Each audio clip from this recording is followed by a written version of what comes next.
We do 3, 2, 1, and then we clap on the space after 1. 3, 2, 1.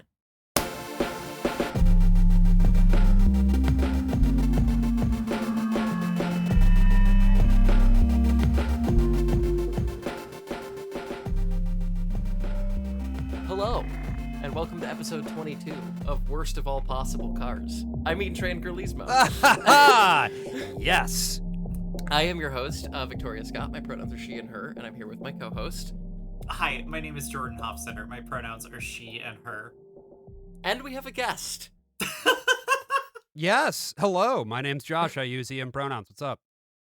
Hey, thank you for joining us. I know that you are doing the podcast world tour. We're like, what, 25th or something on your list of 52 shows for the year? So, yes, the podcast challenge is my ongoing attempt to go on 52 podcasts in 52 weeks.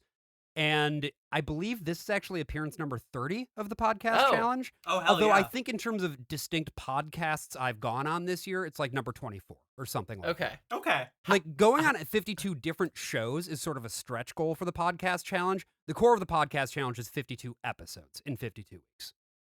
That's fair. Yeah. That's a really noble. That's a good marathon to do in our sphere. Have you covered the entire November Kelly cinematic universe now?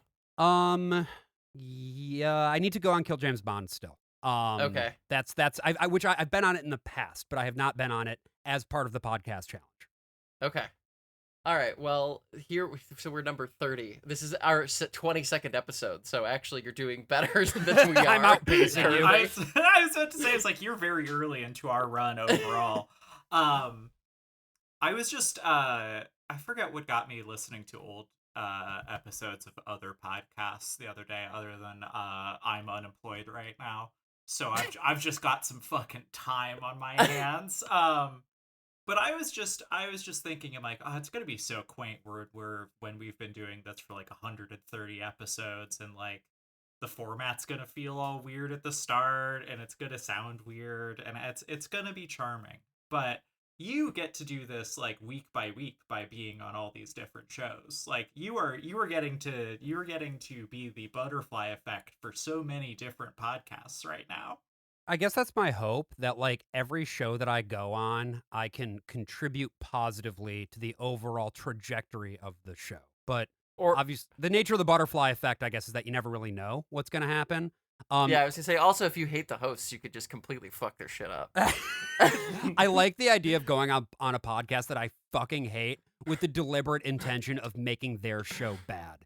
I do have one podcast that I used to listen to that I would like to do this with. And I would just like to go on My Favorite Murder and tell those two women that it's okay to hate each other and to end the show, that they'll both still be successful. But like, that is so real. I there are so many podcasts that end up in that state where it's like, oh, you just straight up fucking hate each other. And the only reason you are doing this is because of your money flow. And you are miserable all the time with yourselves and each other. And it's like, honey, you do not have to live like this. You don't have to do this. No. My favorite thing about My Favorite Murder is that I got an ad in my Ionic 5 for a podcast that they were doing that was sponsored by the Hyundai Ionic 5. Wait, the where Hyundai they talk Ionic about some woman who died, or no, they're talking about, oh god, what's the I feel so bad. It's the actress who's also the very prolific inventor from like the 50s. I'm not gonna look it up, and I'll just eat my ignorance because I was so baffled for getting an ad for the car I was driving in the car I was driving. The car feeds you ads for podcasts? No. It was just a. I mean, I have to assume that my podcast advertisements when I listen to something from like a real podcast network other than the. Someone was asking me like what network we were on, Victoria, the other day, and I had to go like, we're feral, we're free range, like. And then she was like, well, like there's a leftist podcast network, and I'm like, no, I don't think so. I think it's just we all know each other. Maybe Behind the Bastards is on iHeart or whatever. But... Yeah, well, iHeart has their sub network, Cool Zone Media, which is Robert Evans' thing. Yeah, and then there's the whatever it is that QAA is doing now. I can't remember what their thing is called. They have a few sub podcasts, but there's no like network. Also, if somebody ever made me do a read for like sports betting, I would kill myself mid-take. My favorite thing that I've ever heard anyone have to do is, speaking of Cool Zone Media, was Robert Evans reading out ads for Sniffy's Cruising Confessions, which is a penthouse style podcast. I have penthouse letters style podcast, brought to you by the discount grinder app called Sniffies. I know what Sniffies is. Come on, don't all condescend to me.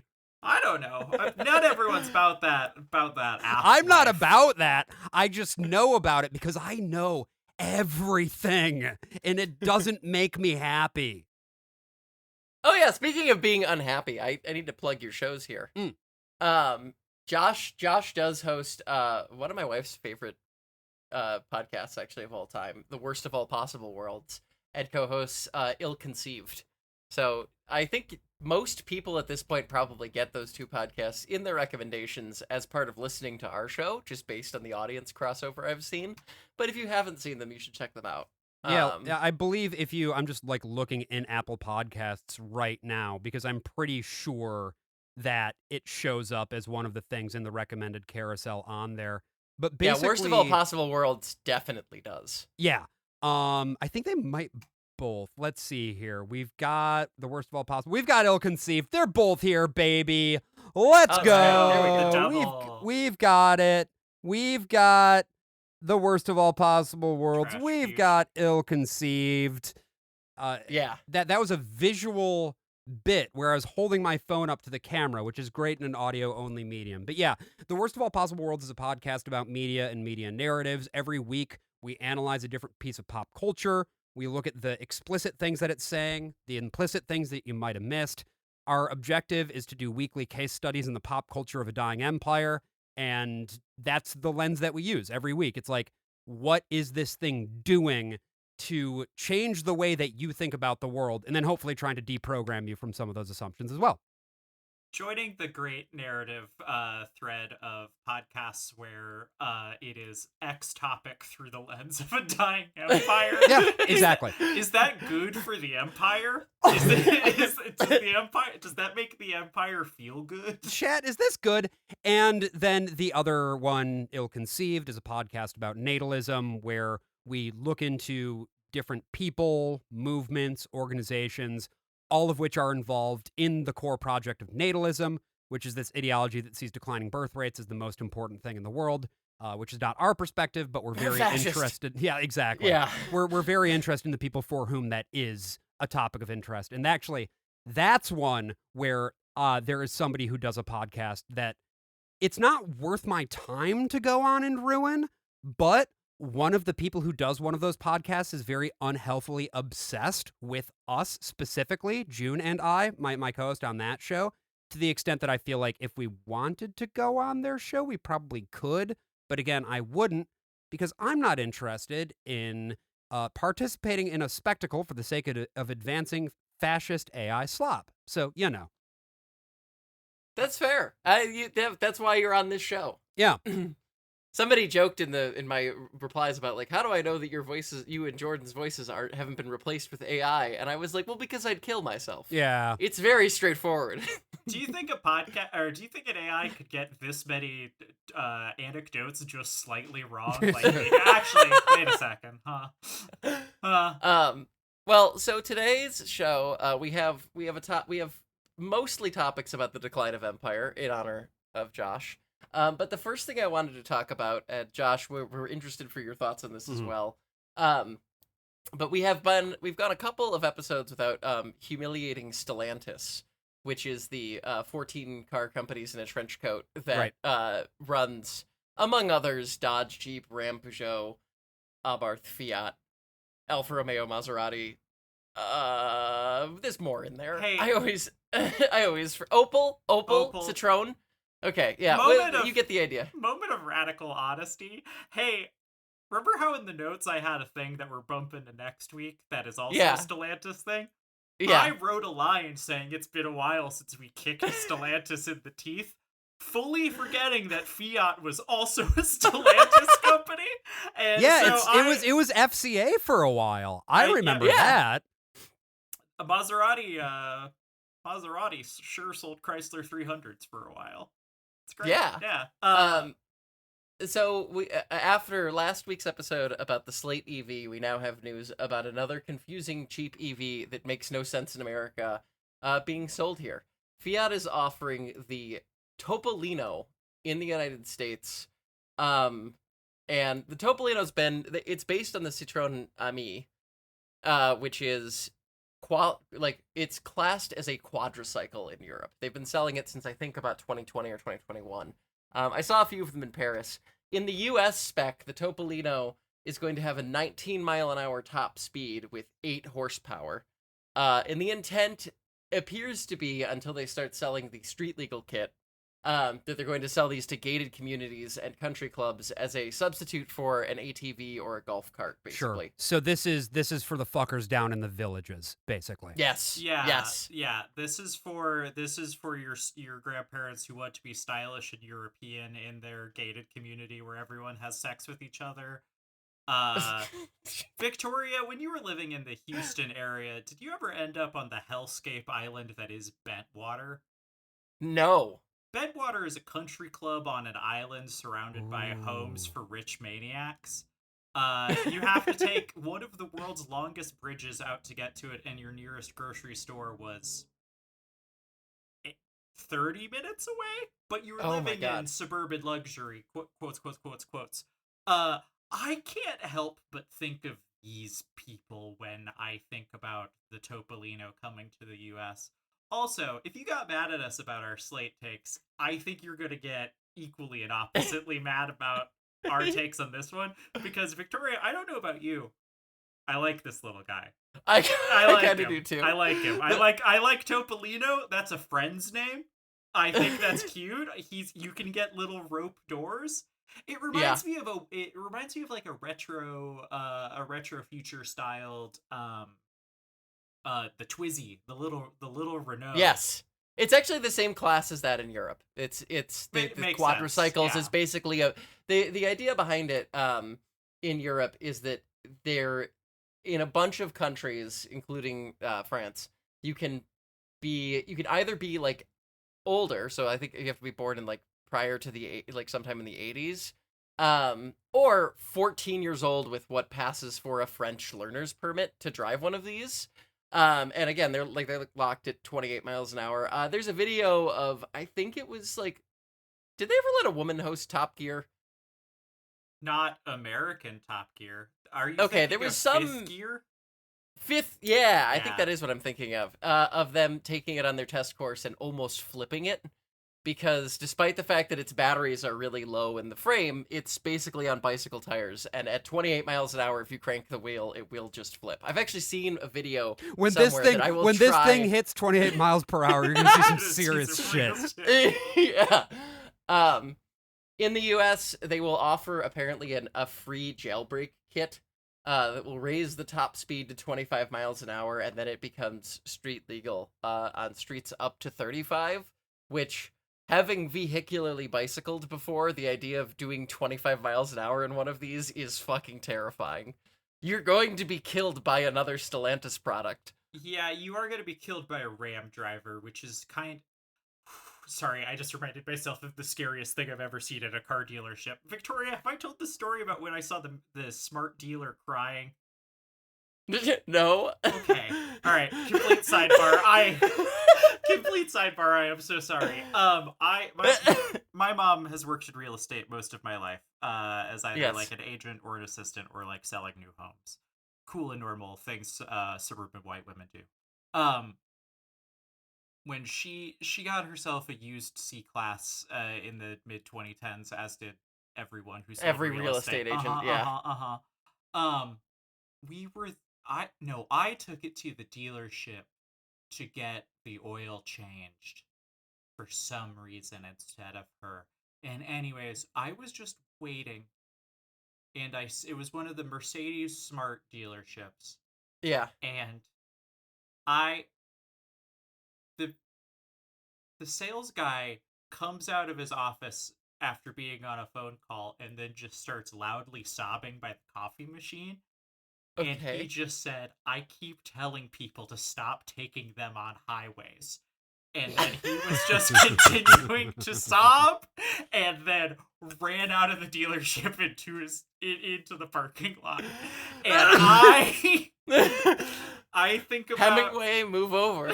yeah, I cannot believe sorry. Thinking about this next to a Dodge Ram just immediately sent me back to being a teenager in the middle of a Houston Mercedes dealership, very concerned for the sort of people who try to road trip things like this. This is just the kind of Chrysler on Chrysler violence that we hate to see at the end of the day. And that's all there is to it. Absolutely.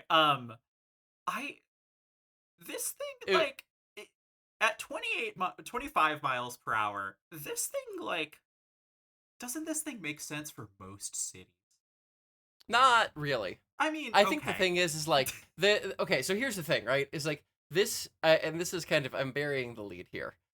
This costs about $15,000 after destination fees. It has 46 miles of range off of a 5 kilowatt hour battery. There is no fast charging. You just plug it into the wall and then it charges because it's like charging an e-bike at that point, basically. And the thing is like, after I post about it saying I liked it on Blue Sky, because I do, a bunch of Europeans were like, yeah, we have these here and they're dog shit. They're car shares. And even in like Paris, there are, having seen the roundabout that encircles the Arc de Triomphe, I would be anxious driving this into that fray. Yeah, I feel the same way. Just thinking about this I don't have a car. I live in New York City. I don't need a car, but I did grow up in Michigan, so like that's why I know a thing or two about cars, you know. And I drive in the city occasionally too. And you're exactly right that when you're talking about any sort of like complicated interchange, like in New York, for instance, if you were to go to Grand Army Parkway or really, honestly, any of the parkways where you have to go a little faster than the speed limit, you'd be gripping for dear life, even on Ocean Parkway, which is not as insane as it used to be, but is still pretty serious. Yeah. I think the thing is like, this is a car that's theoretically could maybe replace some K cars for people if it could do 40. Because the thing about a K car, right, is that you can make a Honda Beat do 70. I've done it. It's an experience. But like feels like the space shuttle breaking up on re-entry. I think the thing is like anytime you hit a Strode-like environment in this and you have to like look over traffic, or you're dealing with like unprotected lefts, or the speed limit is 35, which is a lot of the city, right? Like there's, even in Seattle, which is a relatively slow, relatively like bike and pedestrian friendly city by the standards of the US outside of New York, I can't imagine myself actually getting anywhere I would want to with a car. I don't see why I shouldn't just buy an e-bike. So, makes no sense. They'll sell 5 of them. They're not trying to sell more than 5 of them. I think there may actually be, and this is the unfortunate reality of this, I think that there is a slight let's please the Führer angle to this. Because do you remember when Trump went to Japan? Like, I don't know, it was either 6 months ago or 30 years ago. The Islamic Republic of Japan? Did you see? Yeah, I did. Goku has repeated has recited the shot. He said he wanted K cars in the US. Do you remember this, Josh? I don't know. Yeah, he went to Japan and he was like, they have all these cool cheap cars there that we should bring into the US. So he just saw, it was the classic Trump thing of like, he saw something, he walked on stage with the most recent thing he saw in his brain and was like, I want that. Make it happen. Make it happen. Yes. Make K-Car happen. Yeah. But obviously, like, because that would be the reason that he would be talking about it, by the time they roll this out in the US, he's not going to give a fucking shit. He no longer has object permanence. He's not going to remember that he even saw something like this before. No, I imagine that they will probably like try to give him one at some point when they're angling for their second or third bailout. Also, they're fucking battery operated, so it's like soy and gay or whatever, right? Well, it depends on the angle for the soy and gay. This is the most interesting thing about gender and EVs in America now, is that because Tesla is so big, EVs are usually soy and gay, but sometimes they are cool and hip, and we're gonna use them to colonize Mars or whatever. Yeah, but not this fucking thing. I'm looking at a picture of it. It's an adorable little guy. There's no fucking way. Yeah, it is the cutest little guy. I like it, which means it's soy and gay. Yeah, it's a purse dog. It's really. I'm thinking back of like a lot of the very wealthy Texas suburbs where I'm like, if we can wean wealthy Texas moms off of their Bentleys and their Urises and their Macans and put them in these, like, we won't solve a lot of things, but like could be big. I don't think they're gonna sell. Toddler death rate plummets in wealthy gated communities. But again, that's not gonna happen. It's such an because, easy way to get rid of children. that's not what the point of all this shit is, you know? Oh no. If you are the wealthy suburban mom, you want one of those things that's built like a fucking armored personnel carrier to protect your children from the woke mobs that are going to swarm upon you at any given moment. Yeah.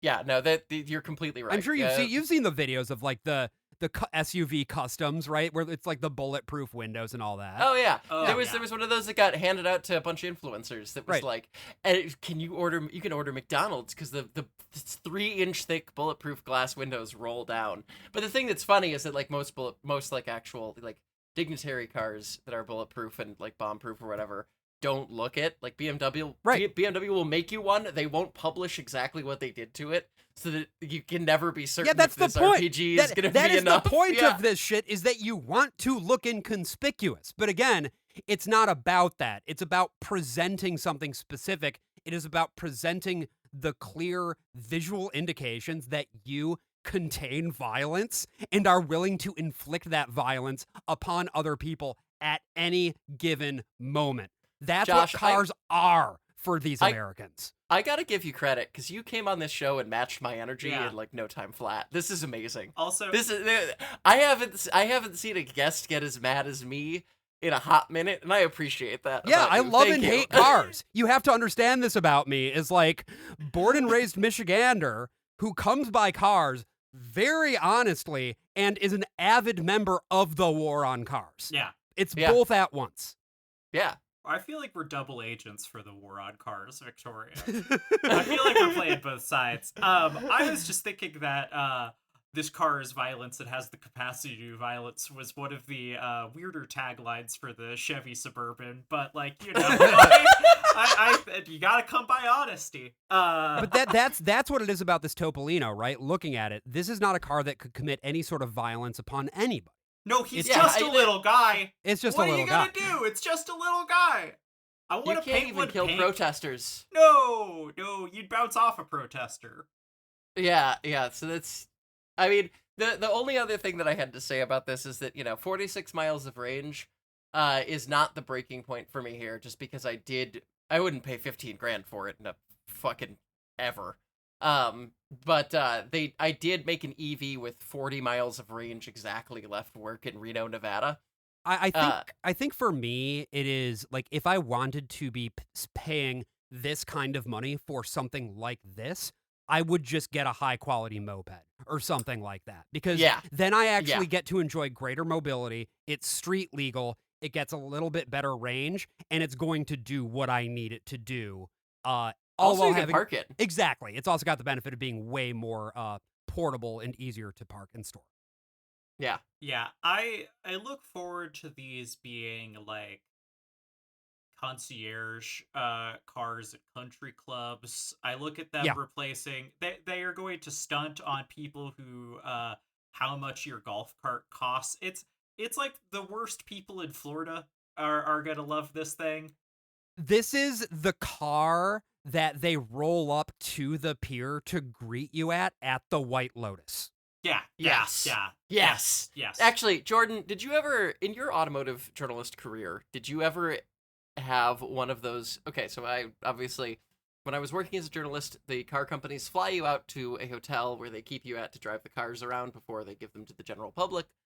They sometimes spend a lot of money on this, like a lot of money. I don't think they do it even quite as much anymore, but I was getting in right at the tail end of sort of like the peak luxury stuff. And there were times when I would go to a hotel that was not a building, but like a resort with rooms sort of in their own individual buildings or clusters of buildings set way out from reception. Like sometimes like a distance measurable in miles, not full miles, but like enough. And I would usually walk or whatever, but they always had golf carts or whatever. And I imagine this would be awesome for them to be like, oh, we can like, we've got the little cute luggage rack on the back. We can like take you in a car. So if you go to like Palm Springs in the middle of the summer, you've got AC for your little climate controlled pod from the front desk where you check in to your luxurious suite, 3/4 of a mile away from there. And that's like kind of what that's the only use case I could imagine for this that I've ever interacted with in my life. And I shouldn't have been there. They stopped letting me into those rooms for very good reason. Not to bring up a friend of the show, not even as a joke. I just think these are like private island cars. You know, like this is like I see where there you're would have going. been a lot of, I keep thinking that someone needs to hunt for that list of cars that we put together with November many moons ago. Those cars are still out there somewhere. Yeah. So are you saying that this car might be better named, I don't know, the Fiat Jeffrey, for instance? Is that what we're aiming at here? The Jeff. The Jeff? I know they do a little St. James edition that's just got like the gold and like blue and white stripes, like the very strange.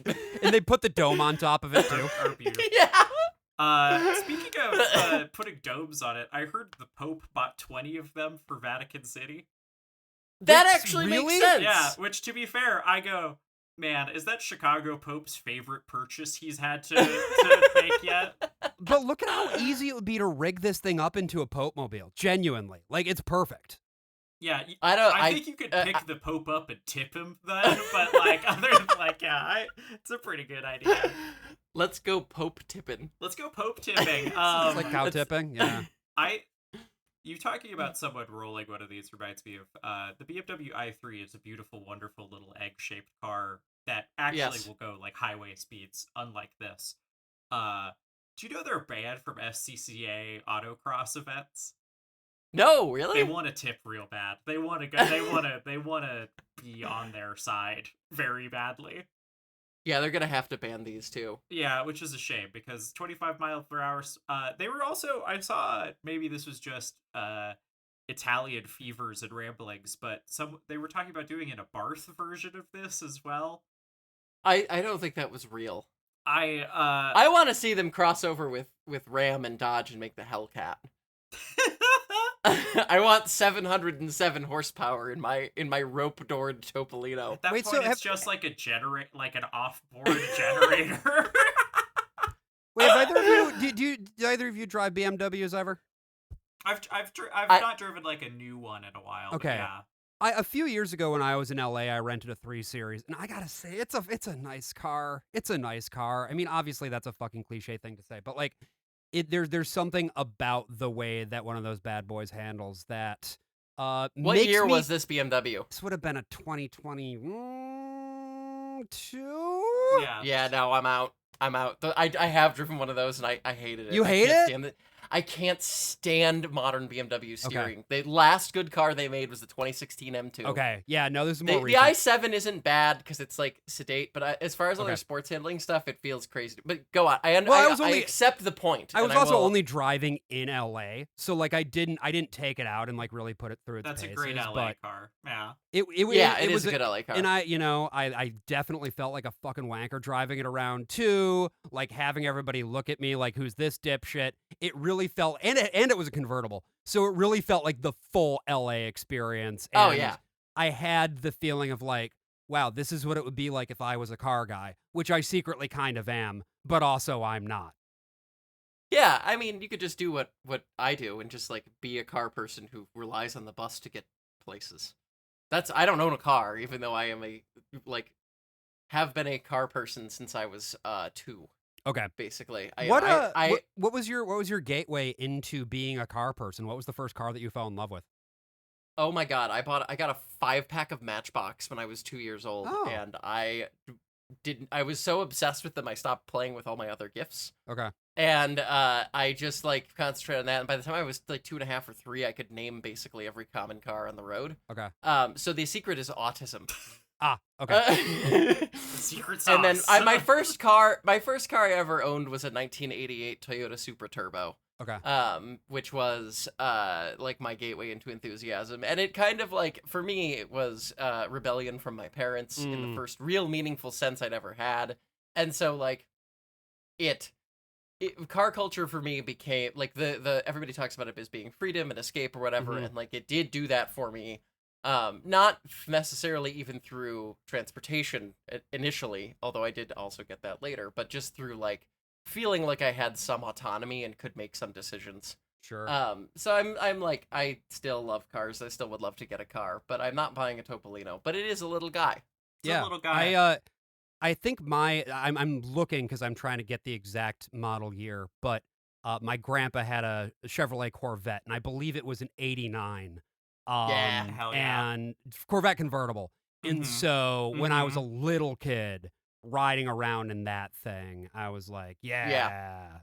Yeah. Well, and that's also a really good car to be into cars with, because it's like it's not like Corvettes used to be cars that you could sort of like aim for. You would be like, oh yeah, I'm gonna get one of these someday, right? And they would be expensive, but not crazy expensive. They were like middle class aspirational. Right. They weren't that fast. Like nowadays, you can very easily kill yourself in a Corvette. Right. That's like because horsepower wars. But in 1989, probably had like what 212 horsepower or something. Yeah, had basically as much as my friendly little electric crossover. Yeah.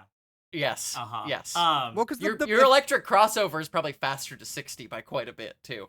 I feel like, and this might be a stupid thing to say, but like I feel like at that time, as you put it, the horsepower wars and just in general, the idea was to just have a zippy little thing that you could have fun in, rather than this just gauche monstrosity that annoys your neighbors as much as possible. You know, the word performance used to mean something different, is what I think. I'm reading Go Like Hell, which is the book that Ford versus Ferrari was based off of.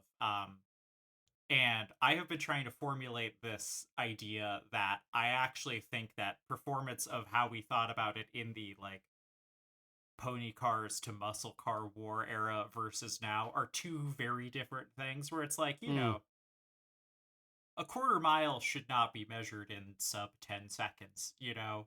That's probably not good or socially acceptable. But like, you know, numbers had to keep getting bigger over time. So it's why, I don't know, a GR86 is about as compelling to me as anything else.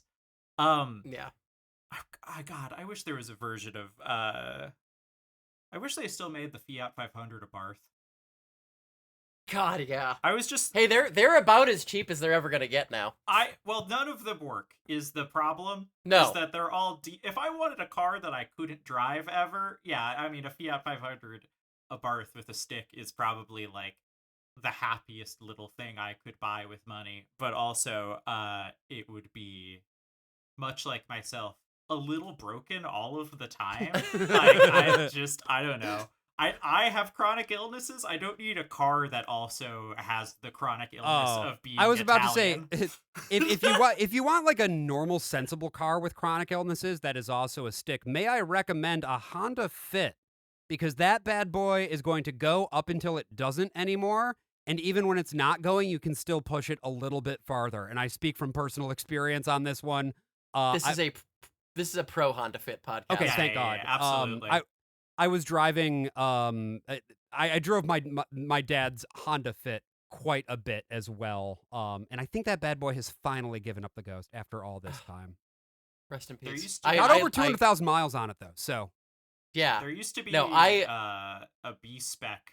You used to be able to enter that into SCCA club racing, in the Yeah, same. they would. It was that and Mazda throw- 2s. Yeah. You throw coils on that, it'll pick up the inside wheel. It's awesome. See, I feel okay. I've got this is completely maybe off topic of what you were thinking about, but I was That's just given a thought. and entirely this podcast. This it's fine. podcast has the kind of ADHD energy I can vibe Yeah, with. absolutely. Yeah. Uh-huh.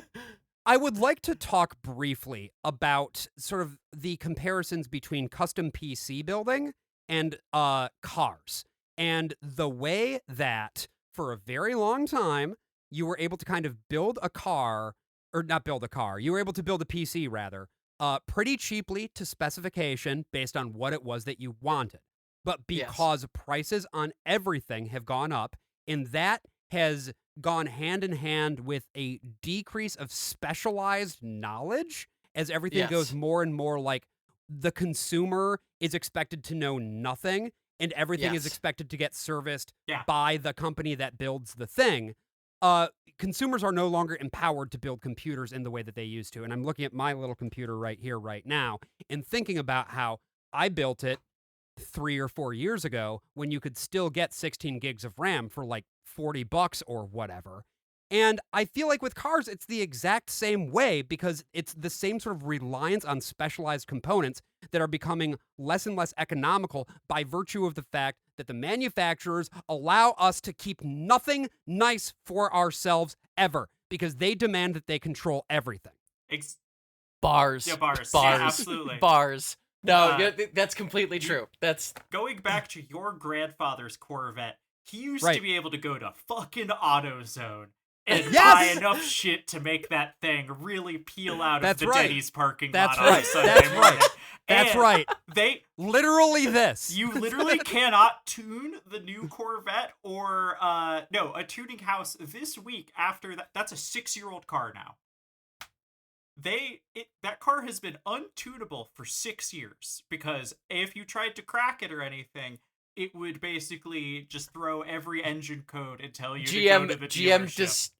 GM would dispatch a Wetworks team to your house. Yeah, absolutely. Mari Barra is gonna. I keep wanting to call her Mara Barra. And Marabara. Which Marabara is your friend who's really into like burly dudes, like right? Like that's Marabara. Generalissimo Mary Barra sends out GM Team 6 to your location. Their kill rate is just so low because they so rarely make it to the destination their subject is at. That's what they did with all the leftover Blazer EVs. They blue screen about three quarters of a mile out of Dearborn. I can't believe I'm going to be Detroit, I guess. Where is GM now that they closed down the Rensen? It is in Detroit. I just don't think they're the primary tenants of the Renaissance Center anymore. I believe they're out of the Renaissance Center now. If not, they're going to be soon. I think that they are moving into a building that is owned by Dan Gilbert, and I think it might be near the CompuWare building, but I can check for you real quick if you would like. The Q? Why do I? Sorry, that's a Cleveland joke for the people who remember when it was still called Loans Arena. Okay, that's really interesting that you think I would care about the mistake on the lake, but go off, I guess. Why do I? Hey, can you give me why do I know the name Dan Gilbert? Cleveland, maybe. Okay. All right. He owned the Cavs for a while. Still does. That's why. Okay. Yeah. Does he still own them? I believe so. Yeah. And he owned them when I lived there. He also owns half of the real estate in downtown Detroit. And they are at Hudson's Detroit, which is the historic site of the JL Hudson store, like the fucking department store. Yeah. Okay. So it's right there on Woodward at Gratiot, if that means anything to you. It's like so Detroit was still accurate. So I still am gonna get taken out. It's on Woodward still, like that. Yeah, that's Detroit, baby. They're 6 blocks away from the Rensen. They're right there. I was gonna say didn't move far, at all. Because it's so funny. Because they were limited by the amount of range the Blazer EVs could make it. There's the combined IMSA and IndyCar race that is at like Belle Isle. And it always looks on the Renaissance Center, and there was a lot of very funny announcers talking about the home of GM this past year, and I go, not like historically, but like not factually anymore. Hey, Do you remember the Belle Isle Giant slide and when they made it really fast and there was the rap about it? Or am I fully out on my own on this one? No, you're on your own. All right, feel free to look it up later because we'll throw it in the show notes. yeah, play a clip of it. It's a great little rap. They made the Belle Isle Giant slide way too fast and people were just zooming down it and getting actual injuries. It was amazing. Is this like when all the Scots came to Boston and they were all trying to find that slide that cop ate shit it's on? just like that, actually. It is exactly Hey, like that. we gotta talk about how I don't know physics-wise how that cop did. Like, I need to see, where's that 10-part investigative series of how, because a bunch of people went down that slide completely normal style. Jordan, have you ever read Dirk Gently's Holistic Detective Agency? No. Dirk Gently is a great name, though. Yeah, it's a Douglas Adams book, okay, less famous than Hitchhiker's Guide, but it's my favorite of his. There's a bit with a couch that rotates itself impossibly in like 5-dimensional space, and I think it's like that. Yeah, but I think it's that cop's body did that. Like, I think that cop somehow, that's why he was so fucked up by it. He went through some meta-dimensional changes in that, like, he lived 1,000 lifetimes in that slide, like Salvia style. It's either that he entered a portal, or it's that his body occupies non-Euclidean space. Yeah. Like, these are both possibilities. That's why they have to keep using the cop language every time they shoot somebody. Yeah. Is because cops are non-Euclidean, and so you can never be really certain what they've done. Boston PD, be not afraid. Come on, it's normal. Speaking of... I have to re-rail the podcast. God damn it, what were you going to say? Because I have Okay, can I say one thing? Can I say one thing before you re-rail the podcast? It is this. Quantum cops. That's all. Quantum Thank you for cops. your time. That was Quantum Leap, right? Was that not a police procedural? Oh, was it? I'm just thinking about. Listen to B-Gate. I'm just thinking about a cop that can occupy multiple dimensional planes simultaneously. Sorry, we Victoria. We have to talk about a different city. We have to talk about the greatest city on Earth that is pretending to reinvent what a trash can is. Yes, yes. You're talking about. Sorry, you're talking about my city, the city of New York, the city that invented trash cans, right? We added this at the request of Josh, who lives in New York, and I figured he could offer us some unique insights into the New Yorker mind. Yes. Because this began under Mayor Eric Adams. That's right. Who has since become Albanian. That's right. Or Turkish, depending on who you ask. It's our Albanian. He's our Albanian mayor. He is literally an Albanian citizen now. As long as he stays there, that's fine with me. As long as he's happy. We export all of our violence on the rest of the world. Let us send off our shitty mayors too. It's not that big an ask. What a fucking trade, by the way, that we picked that the UK picked up Dua Lipa. We sent Albania Eric Adams, and then it's like, what is the UK going to send us to complete this 3-way trade? I don't know, but I don't want to know the answer to that. I know Keir Starmer's looking for work, and I would like him to stay out of here, please. It had better not be James Corden again. God damn it. Carpool karaoke is fans do not interact. So in traditional like Eric Adams mayoralship fashion, the goal during his administration was to stop leaving enormous piles of garbage bags sitting raw on the sidewalk. That's right. Middle of summer. And instead put out 105 degrees. The goal, and Mamdani is actually like trying to execute on this because he actually is attempting to do things.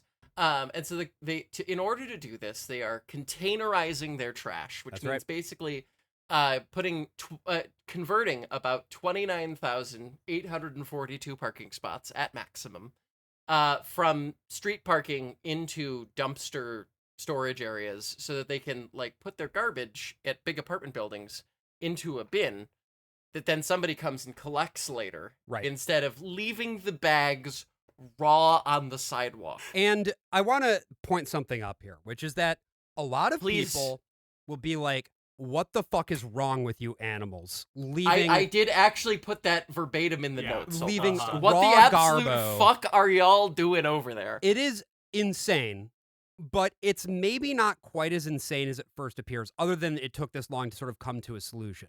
Basically, the gist of it is that New York City does not really have space to put trash other than the street because there are no alleyways. like despite all of the movies that you may have seen depicting New York City's many alleyways that people run down, there are like 3 There's, of like, them. yeah. And they are all used in the movies, and they are all a block long. And so the way that New York City's infrastructure is built out, the street level infrastructure, everything has to be either on or under the street. And there isn't space directly under the street for trash because they put other stuff there earlier. That's where like our power lines are. And in some cases, the subway and stuff like that. And so it has taken a good bit of political willpower to get to the point where the mayor has been willing to say, we are going to eliminate all of these parking spots in order to install large containerized trash bins. Yeah. Well, so to your note, I do have a quote here from Zoran Mamdani. He said this back in April when he announced he was going to continue with, again, not letting the bags cook on the sidewalk. Right. I want to get back to that in a second. But he said, quote, in the wealthiest city in the wealthiest nation in the history of the world, no New Yorker should have their sidewalks covered in garbage, end quote. Which, again, I love his political communication, but yeah, man. Yeah. That's true. What I love... This is where I get to, right? It's like, Right. I understand not having space to put garbage besides the street. That makes sense to me. Yes. New York is a city that was built up over like hundreds of years, and so you kind of end up with just sort of, you know, weird fixes and hodgepodge, you know, workarounds. But on the fucking sidewalk in the bag? Yeah, it's one of those things that when you go to, I guess this will maybe be a thing in the past by, let me check our notes. 2032. 2032. This will be an old-timey story.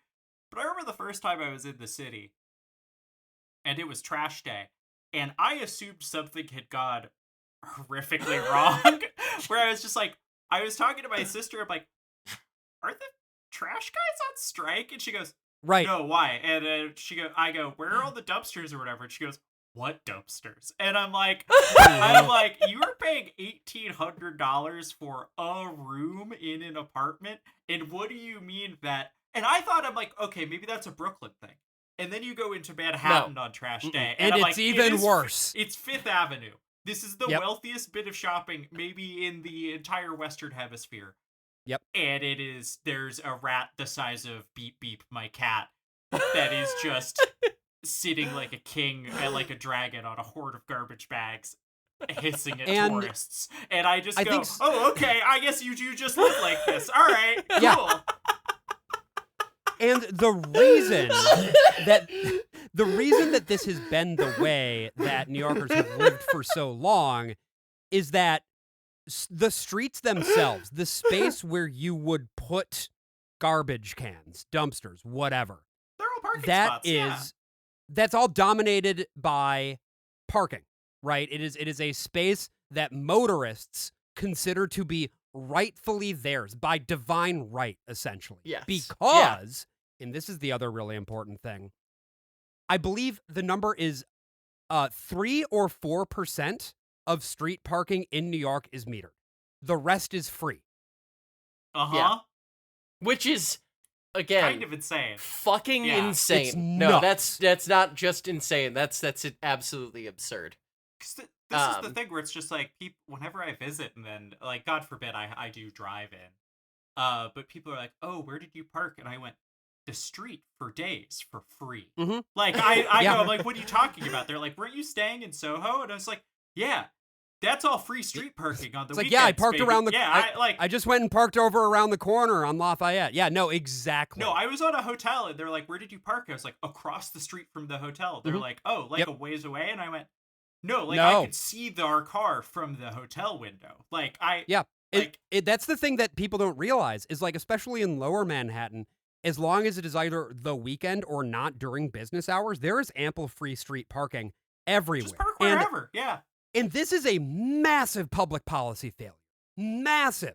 Because... Oh, well, I do want to get to that. You can... Because the other thing I just wanted to... Just before we move on to the cost of this and the sort of, like, motorists' entitlement to leave their car somewhere...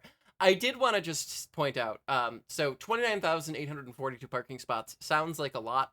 It's not. The city of New York has roughly 2 million parking spots for free. Yeah. This is so 1.52% of the city's 2 million parking spots will be turned into dumpsters to again get the garbage-laden bags off of the sidewalk. And I so think you can continue now. Nothing. Yeah, Absolutely nothing. But like in absolute terms and even relative terms citywide, yes, you're exactly correct. But the places that they are putting these bins, because these are big fuckers, and they are going to be permanently on that street space in front of the large residential buildings that are going to have dozens and dozens and dozens of units. And those buildings, particularly the well-off ones, are concentrated in specific parts of the city, namely the East and West 70s, 80s, 90s. These are neighborhoods full of rich assholes who want to have it both ways. They want to have good amenities. They want to have clean sidewalks. They want to have the ability to park their fucking cars on the street for free. And it's like, bud, you can have 2 of 3. Pick 2. Like yeah. it's up to you. Pick any 2. It's the car triangle. Yeah, fast, cheap, reliable. Pick 2. Exactly. Yeah.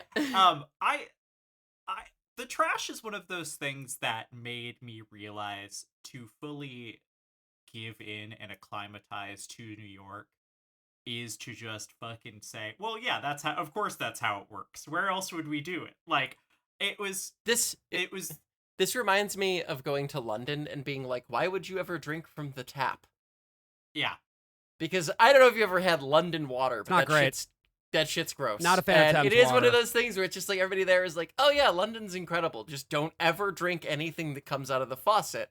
I love every. And it's like, you realize that's like that's really bad. Not right? normal, yeah, right? Like, You realize that you don't have to live like this. Yeah. You know, like if you were to maybe socialize your water and overhaul your water treatment process, it would be cheaper and better, right? You understand this? They're too busy. It's a really great example of rich people suffering because they don't want to accidentally help a poor person. Yeah. The story I mean, that's of all great also cities, yeah. Yeah, that's London in a nutshell, especially. I feel like. Yeah. I do want to. Do you mind if I? So I went. I decided because for me as somebody who does not live in New York, I also like cars, but I would never expect to drive in fucking Manhattan because I don't want to kill myself. You should be shot. Bad. You should be shot for it's driving not- in Manhattan unless you need It's to. not that. It's not enjoyable, but it's not that bad. I've driven in. It's fine. I just don't think you don't have to. And I No, think if you don't, you have almost to, never yeah, need to. Like, I'm sorry, I've never once driving in Manhattan pre-congestion prices is one of the worst driving experiences I've ever had, and I'm from Houston. Yes.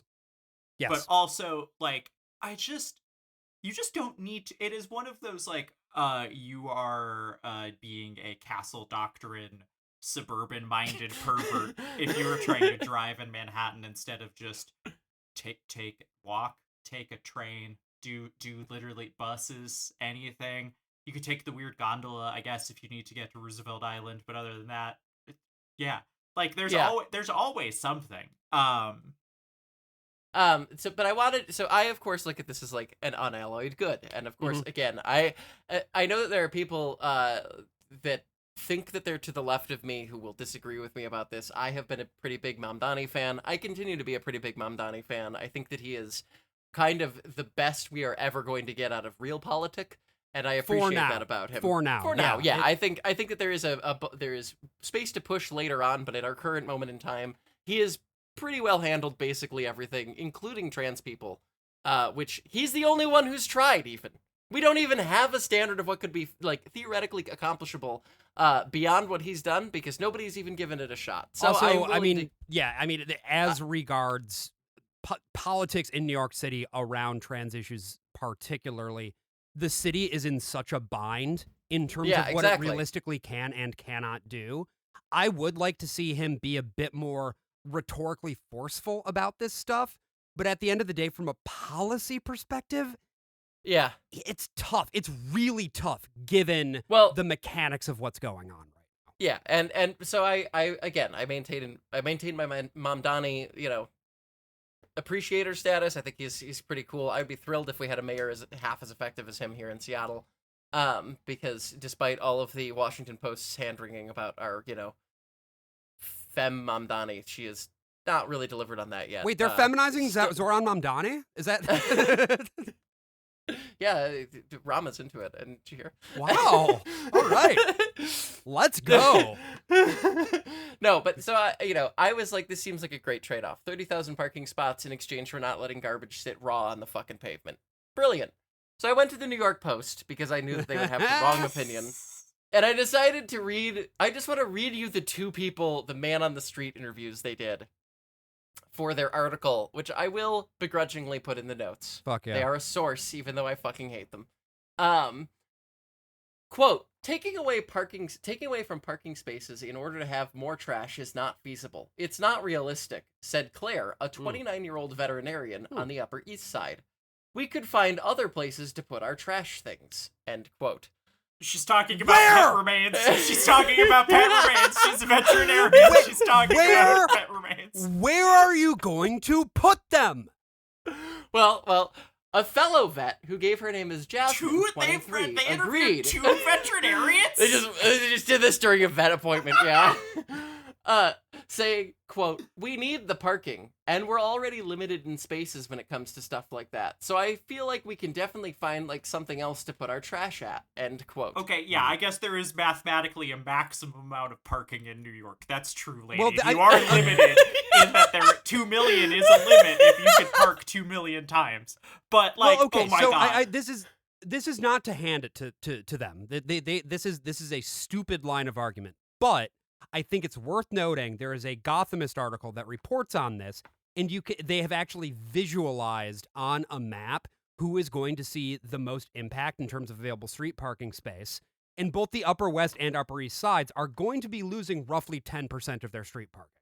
So that is a significant number. Now, but to not let the garbage sit on the street. No, you're correct, obviously. But you have to understand, that this is coming from a place of... It's a stupid place, but it is a place where there is an actual measurable impact, even though that impact is 1,000,000% worth it. Why do they look like this? Who? The trash cans. Why do they...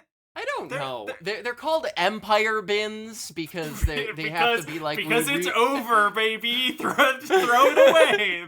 What's wrong with the design? I like them. I think they're cute. I like the little bins. They look like when a JPEG loads incorrectly and it gets squashed down. It looks like no, you took an outdoor this is a baseball state, a kid's little league dumpster that got flattened a little bit.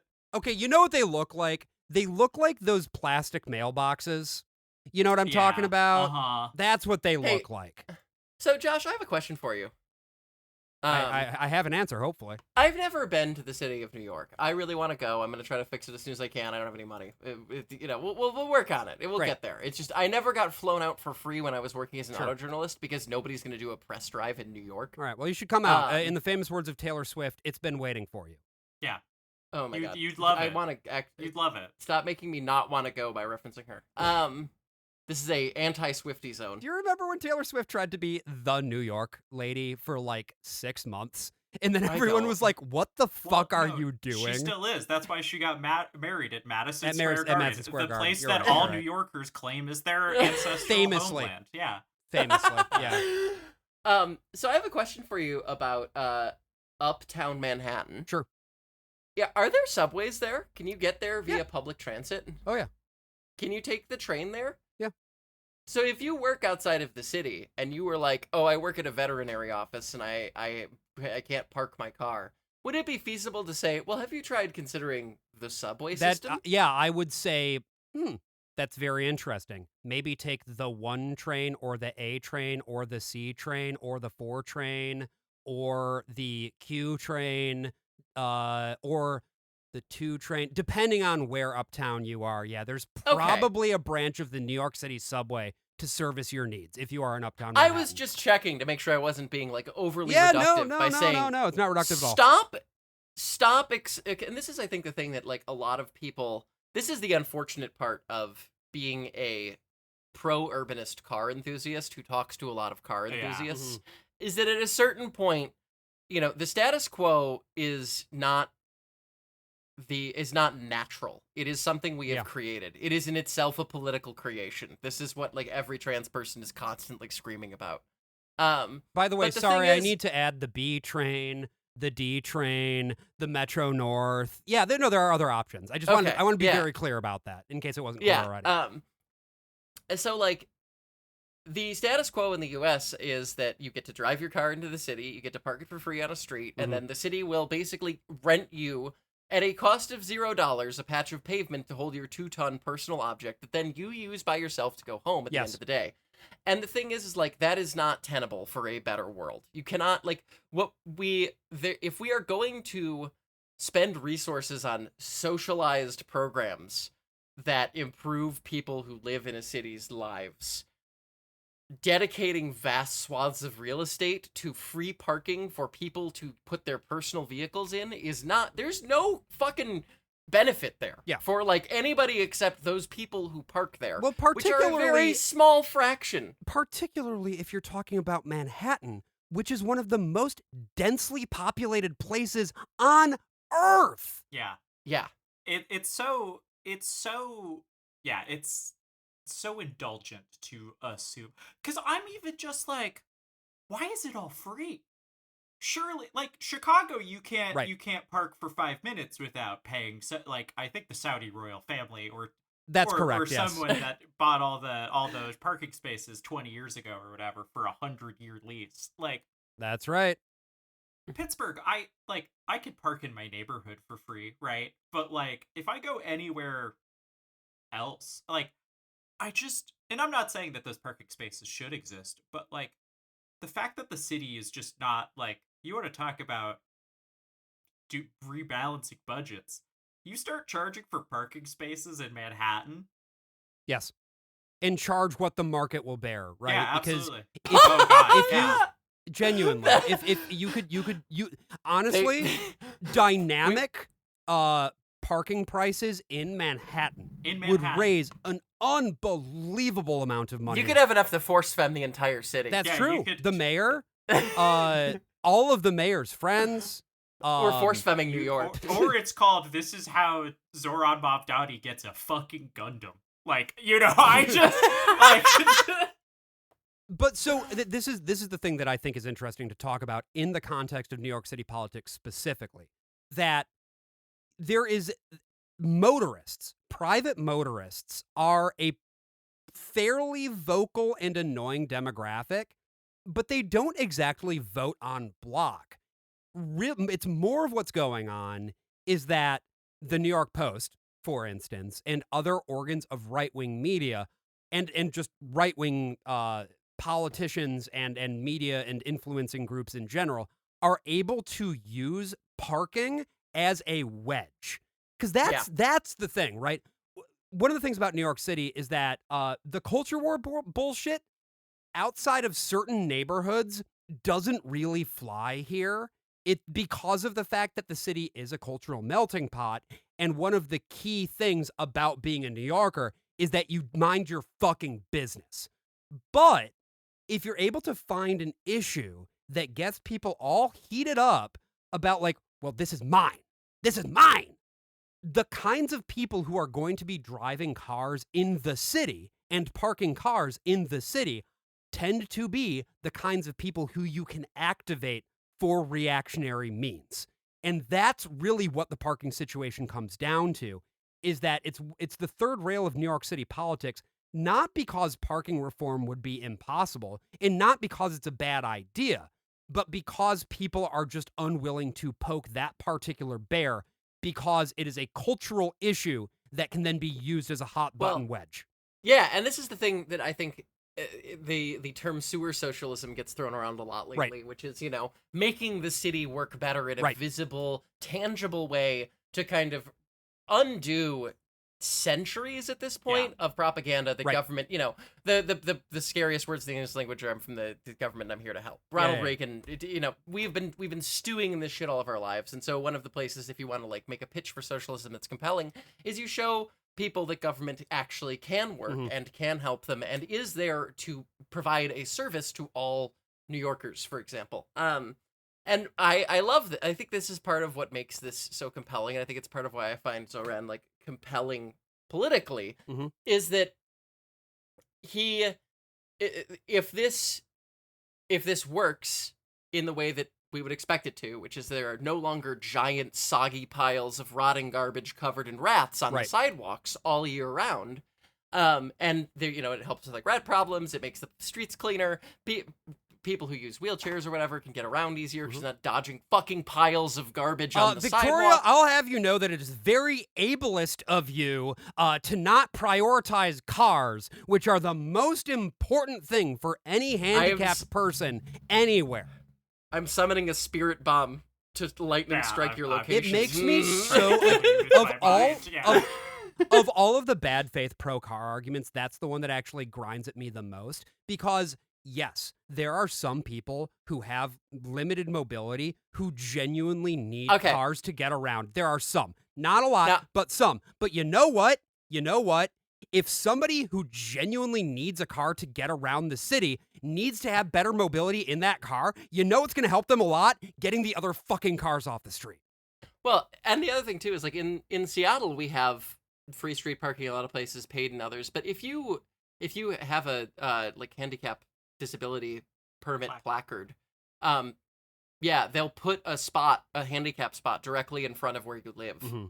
And then that's your spot forever, and you're only allowed to park there, which seems like a great way to short circuit that argument immediately. I live on a street with no traffic because we're just a residential little side street. Yeah, my neighbors got their handicap zone set up with the city, and they'll come out and do it in like a day. It's putting a post in the ground and painting the sidewalk a little blue. Which is great. Like that's how it should work. It ends this argument immediately, and I think this is kind of like where the sewer socialism thing, is so compelling, is because it's like I think the New York Post can attempt to get car drivers fucking furious, but I think that the end result is you're gonna have like 50 people in 4 years, or I don't know how long your mayoral terms are there. I forget. It's 4 years. That still remember this and are still mad about it. Everybody else is going to be like, hey, remember how the streets used to be full of bags of garbage? Right, and now and you were not? stepping on rats all the time. Yeah, exactly. Yeah. And what's kind of interesting, too, is that this program, like the way that trash in New York is finally getting containerized like every other developed city in the world, this was an initiative that was started by Eric Adams. It was one of the few truly useful things he did during his term as mayor. Because he was in Albania going, there's no garbage on the sidewalks, come on! Exactly. What are we doing Every time he went to Istanbul, he saw all the cats and no mice and was like, what could we do?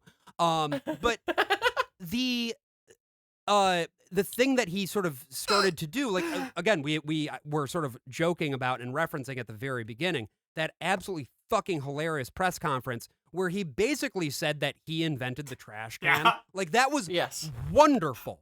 But the way that this containerization thing is working is it's twofold.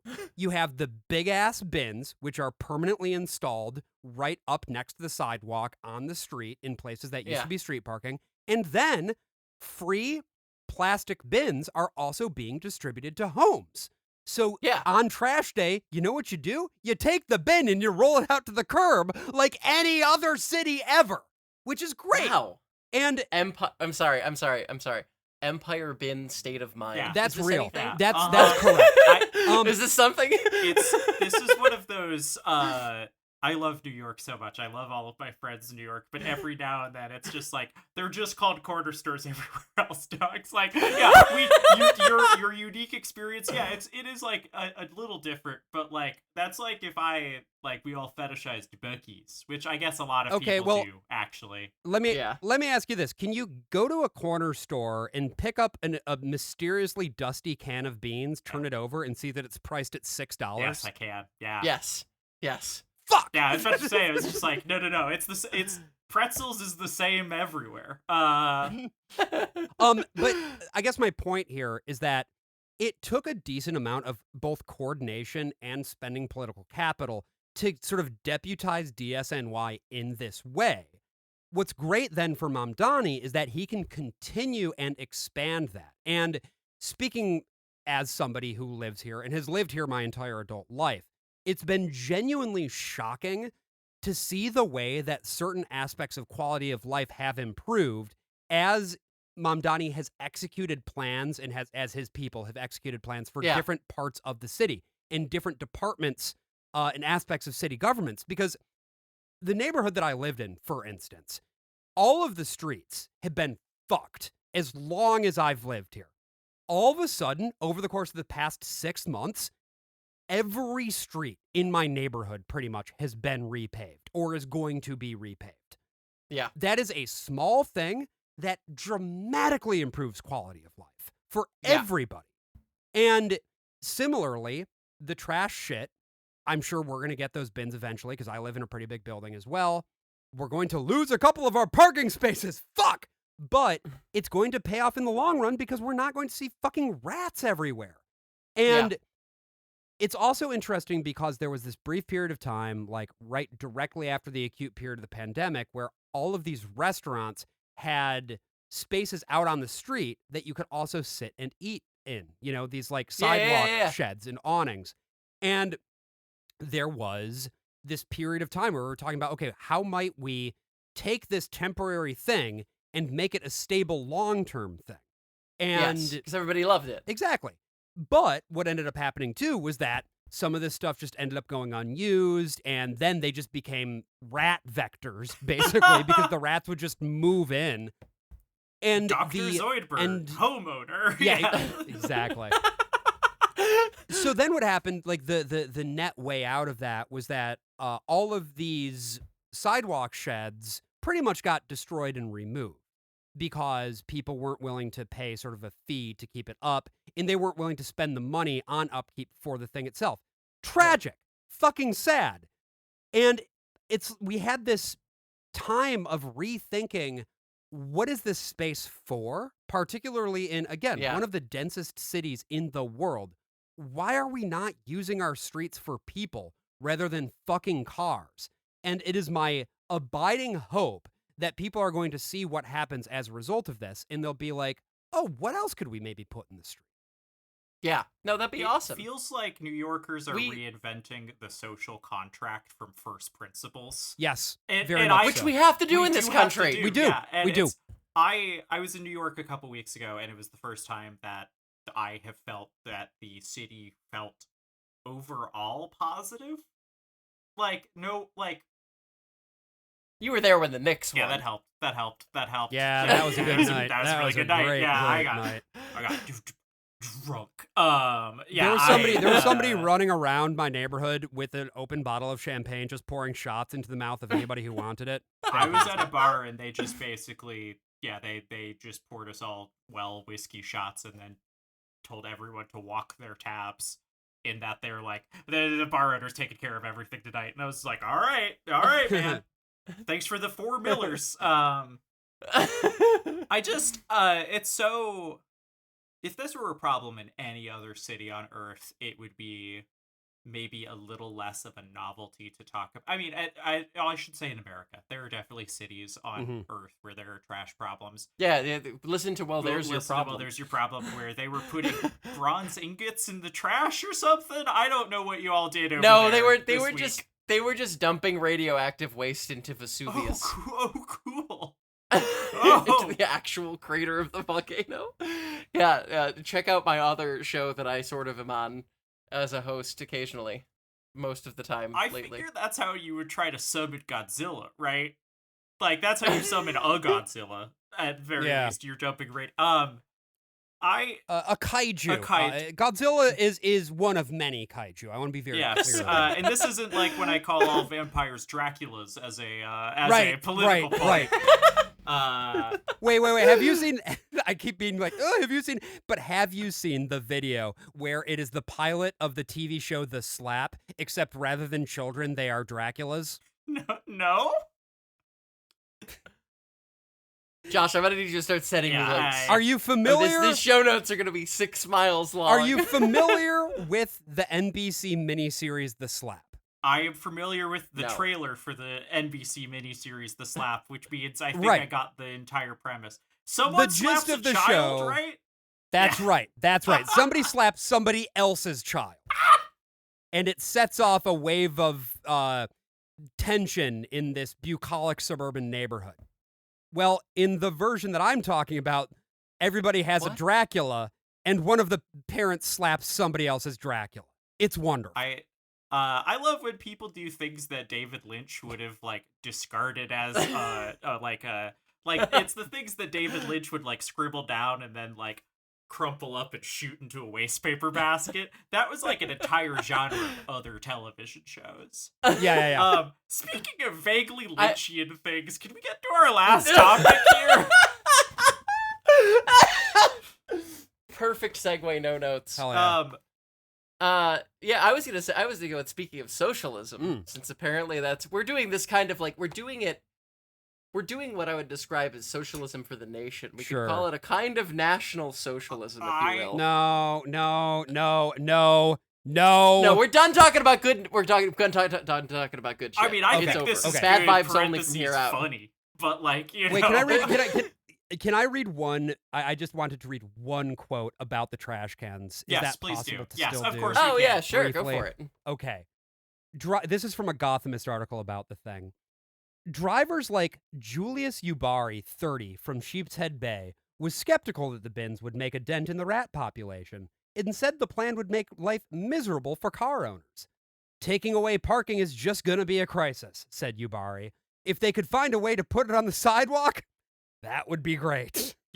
Sir, but you are like The container plan wouldn't have a major effect on street parking in less dense areas of the city, like Ubari's neighborhood. The documents estimate Sheepshead Bay and Marine Park would lose 569 of their 40,880 on-street parking spaces. This all smacks of when Ho-Chil almost derailed congestion pricing because a bunch of New Jersey residents who were not her constituents got very mad about it. Kathy Hochul went to a diner in New Jersey and said, "These people are the people who matter most." Which, to be fair, Well, yeah, the Baileys were there. anytime I'm at a diner in Jersey, which is about once or twice a year, actually it might be me this time when this episode's up, because I'm going to be in Jersey and New York next week. Hell yeah. But yeah, this is so, people are trying to get mad about objectively good things, and that's how I know that like New York is winning, when this is the level of like, you know, they don't even have real arguments. It's just like, but this could be bad. And I got the two vet techs who are trying to get me out of their office. It's like, you said that you had a cat that you needed taken care of, and you just are asking us questions about parking? Like, go away? Your cat also has a New York Post press badge? Crazy. But, oh, God, this is... Anyway, we're done with good socialism. We're done with it. There's nothing else. We're back to fucking bad vibes. This is actually a fucked episode for our kind of like bad vibe to good vibe ratio. We've been way too positive. That's right. It's time to get extremely upsetting. Yay! Victoria, I don't think that this is upsetting at all, because it's just odd. I have this section on our notes just titled, "Dog, what the fuck is up with these Freedom Fuel gas stations?" Earlier this week... Oh, is this Trump's gas station Trump's thing? gas stations that are not Trump's gas stations. Very importantly. Earlier this week, following his big, wet, and wild 4th of July, Donald Trump has taken to both, one, restarting the war in Iran. Not cool. We'll talk about that at some point, because forevermore. Guess what? I found a chart this week of how many barrels of oil and how much fertilizer made it through the strait in the 3-week memorandum of understanding, otherwise known as a ceasefire that didn't really cease. Is the that fire. number 0, Victoria? It's for fertilizer. It's basically 0. For barrels, it's like 5 to 10% potentially on some days of what normal volumes used to be. It's so we are beginning to hit the bottoms of the fucking reservoirs. Like we're running out. It is so funny looking at headlines today where it's like on CNBC's side, it says, Trump says Iran called to make a deal after U.S. strikes. Adds it's unclear if war is back on. So that's what's going on in Trump's brain. And meanwhile, back in reality, Iran has already retaliated and is threatening, quote, grave consequences. I think if I speak too much more on this, I might end up in deep trouble. So I'm not going to say anything else. Devin let through a bunch of stuff on this most recent Well, There's Your Problem, where I was like, I hope that doesn't come back to haunt me later, because I thought about hearing that played in a courtroom, and I was like, as I said on Well, There's Your Problem, I'm here for a bad time. I just think it would be wild if that shit happened. I have no moral opinion on whether it would be a good thing or a bad thing. I just think it would be fucking crazy because we live in some crazy fucking times. I do think I so badly want to see the Qatari 747 have to defend itself from like an airborne attack because they didn't put any of the like anti-missile defenses into it because they're baked into the actual Air Force One, of which this is not. And so like they wouldn't let him take it to they wouldn't let him fly to Turkey. They had to he flew to the UK, dropped his personal Qatari jet off in the UK, and switched onto the real Air Force One to go to Ankara. Sure. Because they don't have the defenses to actually fly that close to where somebody could lob something at it. Like actual potential enemy airspace. And I think that would be...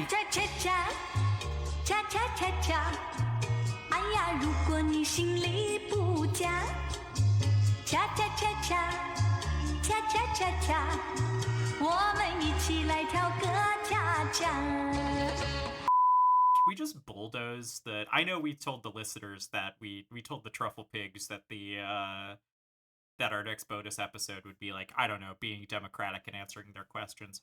But what if we just watched a fuck ton of dogfights, buddy?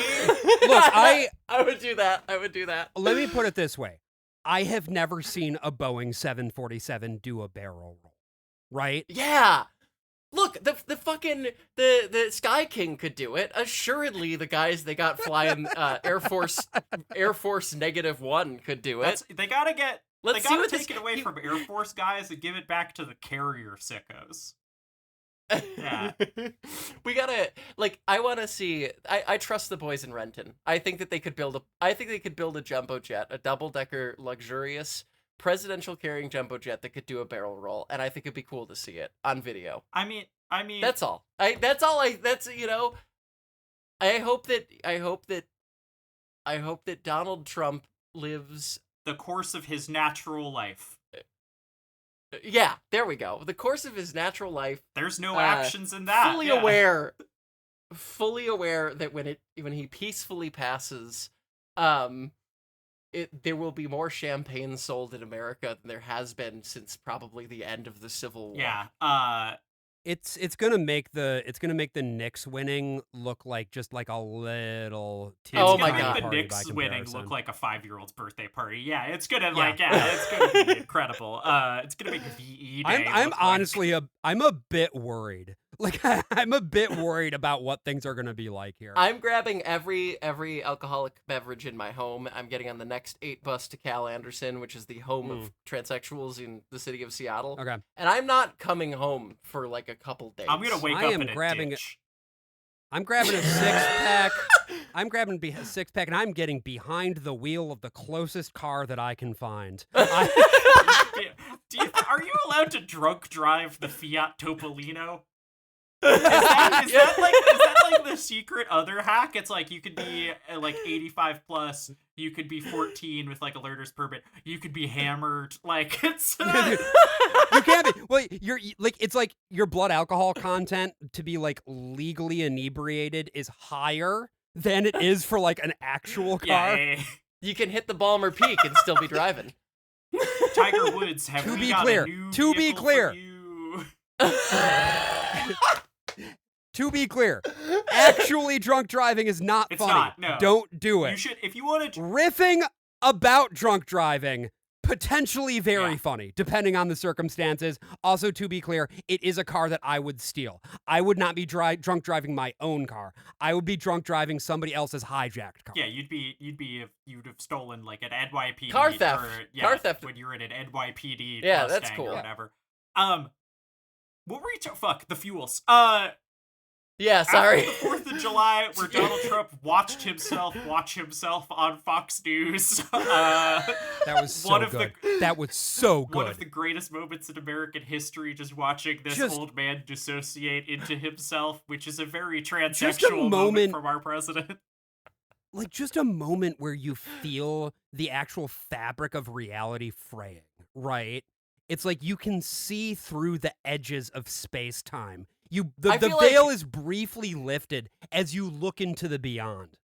I feel like once a week lately, I see something that makes me say, if Guy Debord saw this, he'd kill himself again. Oh my god. I feel like we have been on the single-ply industrial reality for a while now, where it's real thin, it's not really pleasant for anyone, but it's gonna do its job for a while. And and eventually that role is gonna run out, and there is nothing available to replace it. Thank God, the heat death, please. I would like things to stop happening.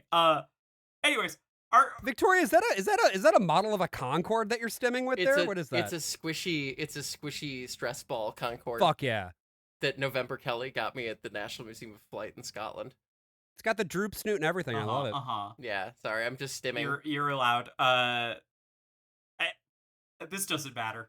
Freedom Fuels is the punchline and the topic and everything. Hell yeah. Earlier this week, Donald Trump, after restarting the war, also went on Truth Social and posted about a new chain of gas stations called Freedom Fuel. What is Freedom Fuel, you might ask?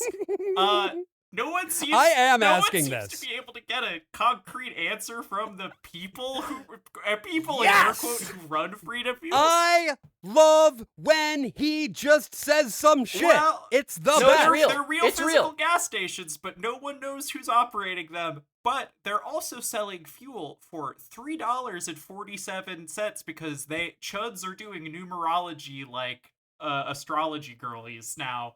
Does that number mean anything? Or 47? Yeah. He's the 47th president of the United States. Of course. And the 3 is because he destroyed the global economy. The 3 is how many dubs we've gotten this month. Featuring a logo with cringe AI art of an eagle, the chain has appeared across the cradle of democracy and civilization, South Jersey and Philly. Yeah. Oh god, I'm looking at one of the stations now.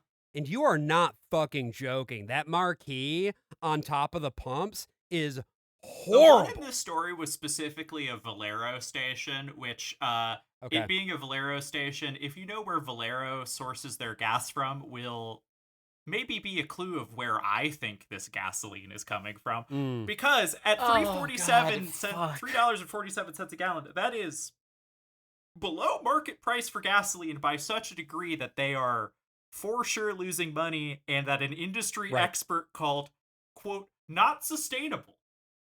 This was in that CNN article. Right? I'm taking a lot from that CNN article, and then I looked at a bunch of other things because as soon as I realized that this was, I will need those links. I think this might be just for like by way of comparison or whatever, like at this time, looking at AAA's gas price averages like right now, in Indiana, it is of course the lowest price, $3.21.9 for a gallon of regular unleaded. But if you're talking about like New Jersey, for instance, right now gas is going for $3.89.3. Yeah. So that's like 40-ish cents a gallon more. Or less, I suppose, depending on how you look at it. Quick background for folks who might not know. Gas stations don't make basically any money on selling gasoline. It's just gasoline is not a thing with retail margins, basically. Not in the way that Americans, I hope that most people understand how retail margins work, but like, if you sell the thing for what you buy the thing at, you don't make any money. You're just a middleman to hand money to other people. you, the owner operator of the gas station. British Petroleum is making Yes, money on absolutely, that hand over gasoline. fist. But Yeah, like the gas stations usually make their, it's why 7-Eleven exists as it does, is because Yeah. convenience stores attached to gas stations are how the gas station actually makes money. Like, they make money for when you buy yourself a little treat or boner pills, which are also like I don't know little about. treat, I guess, for some Well, people. I am curious. Other than the boner pills, what are your go-to gas station treats? I'm an energy drink and a some sort of like popcorn lady if I'm road tripping, Okay. like a smart food or something else. Which is such a pretentious name for what is cheddar popcorn, but I do enjoy it. I Lifesaver gummies, Starbucks mocha frappuccino, Yep. fake, the glass bottle Yeah. ones. Yeah. Like they're not actually frappuccino, but it's just sugar and coffee. Mm-hmm. I think for me, well, it's got to be the biggest fountain Sprite that I can get. Yeah. And that might be very large indeed, depending on the gas station in question. The Turnpike trucker Sprite, I think, would kill you Mm-hmm. instantly. Yeah. Yeah, no, it's definitely not good for you, but I do it anyway. And then the biggest thing of beef jerky that I can Fair. find. Yeah. Those are my Ooh, two yeah. standbys. Yeah. But that's why high gas prices are actually really bad for these owner operators of gas stations. Right. Because when you're getting, like, most Americans, what you spend on gas is not fixed by your budget. It is fixed on how many miles you have to drive. Mm-hmm. So, like, say you have a 50-mile commute, you're a crazy person. But like, you're Bob average American. When your gas prices go up, that's gonna like crunch the rest of your budget. So you probably then don't have the money to go buy your Zins and your Monster and your boner pills, and then you take them all together, and your body takes a horrid cardiovascular screenshot. Right. Anyways, that's why high gas price is bad. That's why gas prices are usually the same everywhere in an area, because that's just, you're going to sell it for the lowest amount you can with like taxes, fees, and everything. Yeah, and that's why, like, if you live in an area that has like in some states, I know that like native reservations are exempt from certain state having to levy certain state taxes. And so their gas is a bit cheaper because they don't have to pay the same amount of gas tax. It's not because they figured out a way to like get fuel into your car more cheaply. It's just because like their base rate is lower. Yeah, and that's why this is notable. One, because our big adult president is posting about it, despite it being a chain of 23 gas stations, only in the Philly and South Jersey area. Real quick, I'm gonna just fire off some dunks. If anyone else has anything to add, please join. No, go for it, please. This don't. looks like a gas station in like a PS2 GTA game. Looks like a Burnout. Yeah. Looks like the gas stations in Burnout Paradise. Looks like it something you'd. It looks like the place where they have the gas fight in fucking Yes. Zealand. Yes. I hate everything about this, but yeah. Oh, I love the AI renderings that he posted on Truth Yes, Social. speaking of Truth Social, I looked at Truth Social for, I think, maybe the third or fourth time ever in my life, because I'm just going to read this out. Yeah, the chain looks to have been, according to reporting from CNN, it was only incorporated in June, which is, as we record this, we're only 9 days into July, and they already have gas stations up and running with their branding. That's not like a good long lead time to open a chain of anything unless you have a ton of help. Which again, yeah, I would describe this as sus. Suspect at best. Yeah, absolutely. And why? No, please read. Yeah, the Truth why Social is post. this even this more is suspect incredible. than it might otherwise be? Because Donald Trump says, just as I promised, oil prices are plummeting fast, and gas prices at the pump are dropping too, but not as fast as they should be. As we approach America's 250th birthday, I am pleased to announce that a very smart retailer located throughout the Northeast is stepping up and wishing the people of Philadelphia a happy birthday. On July 3rd, the Freedom Fuel Network will be lowering gas prices at 25 Freedom Fuel stations across the greater Philadelphia area. This retailer is taking the lead, and others should follow. They are doing this because they love the USA.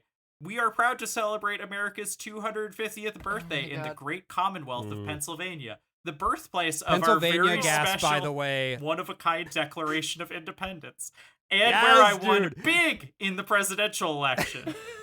America has never been stronger than it is now, and gas prices will soon be back to the record low prices. First letter in all of those words capitalized. Always, yeah. That's one of my favorite things about Trump posts is the random capitalization of letters that he just turns certain nouns into proper nouns for no good reason.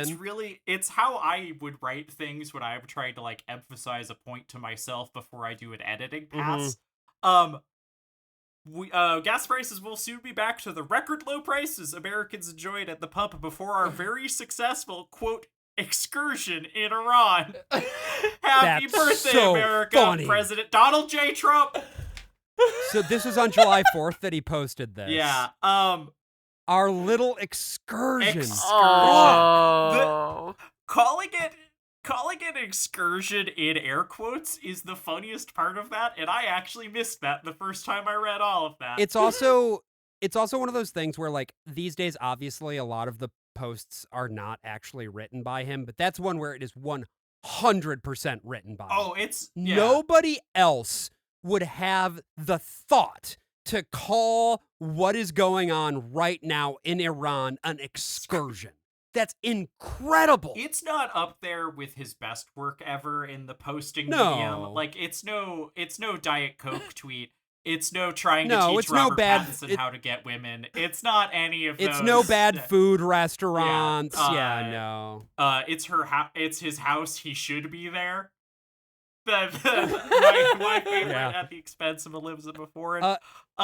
Gas prices in Pennsylvania now, by the way, just looked at that. It's $3.99 too at the moment. I have not bought gas in a couple of weeks here because of the EV. But yeah, when I was at the 7-Eleven the other day, watching a bunch of teens smoke weed behind it. In order to get my little energy drink, I saw that it was $4.01 at my local station. That's crazy. It's $5.25 here. So, incorporated back in June, promoted by the president on July 1st, right before the 250, AI-generated photo of not what those gas stations actually look like. The CNN article has one that is a former Valero station where they found it, and they are selling gas for, or what is allegedly gasoline, I guess, for $3.40. People are just putting in their cars and trusting, which I think is pretty bold. Alleged gasoline is a very funny turn of phrase. That's my favorite weed strain. CNN points out that with 23 locations, this is like a fraction of a % of all of the gas stations in the U.S. So using this as an example of bringing down oil and gas prices is just very funny. It's one of those hyper-local solutions that our current federal government loves to try to do. Yeah. But yeah. Government by micromanagement. However, in all of the articles I looked at, in not one did the alleged people behind Freedom Fuels ever reply to. They have not issued one statement. However, the White House, when pressed why Donald Trump was promoting a line of regional gas chains that are selling fuel way below market value, the White House said, quote, "The administration is not involved in the company, nor has the administration given the company any funding. There is no other entity or person subsidizing the lower gasoline costs," a White House spokesperson told CNN. Quote, "They are simply reducing their margin to make prices at the pump more affordable for drivers in Philadelphia and New Jersey." Which, I don't believe them. Like, right? Like, this is either some Trump donor or whatever. Like, It's a kickback. It's got to be a kickback. Roger It Penske. could be Penske. Oh. I wrote, that's a very normal point to have to clarify of there is no other entity or person subsidizing the lower gasoline costs. But it's like, no, like someone is, because it's a Someone new is. company. It's not like this is Valero. Except, Victoria, Josh, do you know where Valero sources their oil from? Venezuela? It's Venezuelan oil. That's right. Remember what we Uh, talked about back in February when we captured Dr. Disrespect himself, Nicolas Maduro? My wife. that man is very close to my house, by the way. Nicolas Maduro. Oh, I thought you said I was Dr. gonna say Disrespect. I was like, you should I was gonna say, run. it's like, hide the children, you know. Allegedly. No, he's over in my living room. He's in my living room right Nicolas now. Nicolas Maduro and fucking Luigi are still in the same prison together, right? Mhm. Yeah. I believe so, yeah. Teaching socialist theory in the most That's woke right. jail in all of New York. My bet is this is oil we stole from Venezuela. I'll just say it. Like I That would make sense to me. That So when I was writing, you might remember that I've been working on this project on the side for a while called Transgender Smokey and the Yes. Bandit. Mm. And it's a novella-ish length story where I took the kind of basic conceit of Smokey and the Bandit, which is having to smuggle something across state lines, and applied it to a post-apocalyptic or mid-apocalyptic, depending on how you want to define it, late 2030s America, where balkanization has happened, and a trans woman has to run estrogen across the now national border between the nation-state of Cascadia and the remnants of America in Idaho. And I put a joke in when I wrote this story where she stops to get gas, and she stops at a gas station called Venezuela. Because I was like, this is a funny little tongue-in-cheek reference to the moment in which I am writing this story, which was about 2 or 3 months ago when I think I put that specific reference in. I fucking hate it here. If you were, I'm mutuals with Tim Onion, and I kind of want to call him up and be like, hey man, how do you not fucking kill yourself? Because watching things you have parodied become reality in front of your eyes, in a way that is even stupider than you could have joked about, is not making me want to live. It's the opposite of that. I think it's making me want to die. I think the thing that is so uniquely, I don't know, mind-numbing about this period of time is the way that, yes, it feels beyond parody, but also that it's so fucking clear and transparent and obvious and out in the open, you know? They aren't even trying to hide any of it, because why should they? At this point, everything is so captured from top to bottom, and when things are that captured, there's no good reason for you to have any shame. And so sorry, go on. No, so all these motherfuckers, they just operate out in the open without any. They themselves are veritable doctors' disrespect with the amount of disrespect that they have toward our norms and our Constitution. Am I right? Am I right, ladies? Oh, God. I'm not on it. I'm sorry. This is a no lib posted zone. I read a quote here that speaking of onion things, I am thinking of we explained the median voters' politics to this monkey, and he hanged himself. I am this man Herbert Myers, which Yahoo News interviewed at the site of one of these gas stations, said, quote, "I don't know what the state taxes in Pennsylvania are that are added onto it at all.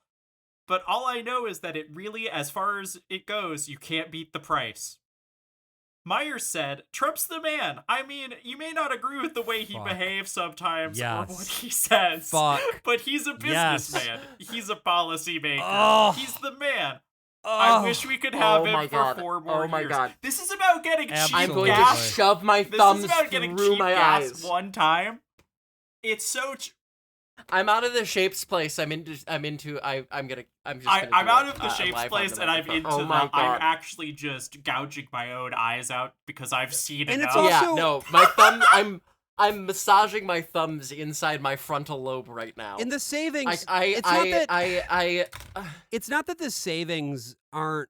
That's the other thing that gets me, right? What are the savings? If you're talking about $3.47 a gallon compared to, let's say, $3.99 a gallon, you're saving 50 cents per gallon. You're filling up your tank, and you're saving what, $10? I'm not saying that isn't real money, but like.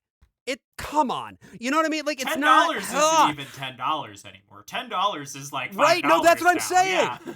$10 is the $5 of now. I'm saying okay, this. I'm gonna balance this out. There is a median voter who I think at least he sounds like he is a blue MAGA person who would be insane to me on Blue Sky. But like, let's hear about this one time. Tim Kearns came to the site to protest outside the business. Living out, yeah. He said, quote, "Who is my paying God. for this?" Of course, I have. That's a very good people who are question. Paying more at the pump, and it's very hard to feed your families these days because of inflation. But we also have morality, right? Editor's note: no, we don't. We gave that up a couple years ago. Back to the quote. And we have to vote with our dollars, just like we vote with our ballots. Kearns added. What is Yahoo? Yes! Yahoo not like paraphrasing people when they double. They call it Yahoo News because all they do is news where they interview Yahoos. Am I right? And it makes me want a delicious Yoo-hoo. Our sponsor for this week. No, can you fucking imagine? That is the kind of brand that I would sell out for. Like, give me like regional sodas. Give me regional drinks. I'll live out for Moxie. Would sell out. Oh yeah, I would sell out for the beef jerky that you can only get at Love's gas stations. The beef lovers, yeah. What are they called again? They've got the Love's store brand has a crazy name, right? Oh really? I don't know. I don't know either. I had to go to Walgreens, which I used to work at today because my wife thought she was ill. And it just reminded me that I think their store brand is called like Good and Plenty or whatever. Like I love store brand names, and I'm always just like love at least has the word love in there that you could play around a lot with. Sure. Love meat. For a second, I thought you said Goated Plenty, which would be fucking sick. That would be a great brand name. Walgreens brand goated cigarettes. Yeah, absolutely. Tim Kearns finished. I want Americans to be asking, where is that money coming from? Why are corporations and businesses willing to subsidize gas 50 cents a gallon for people to make President Trump look good? To which I'm like, wow, what's it like being the only guy thinking about anything when you see cheap gas, man? Like, yeah.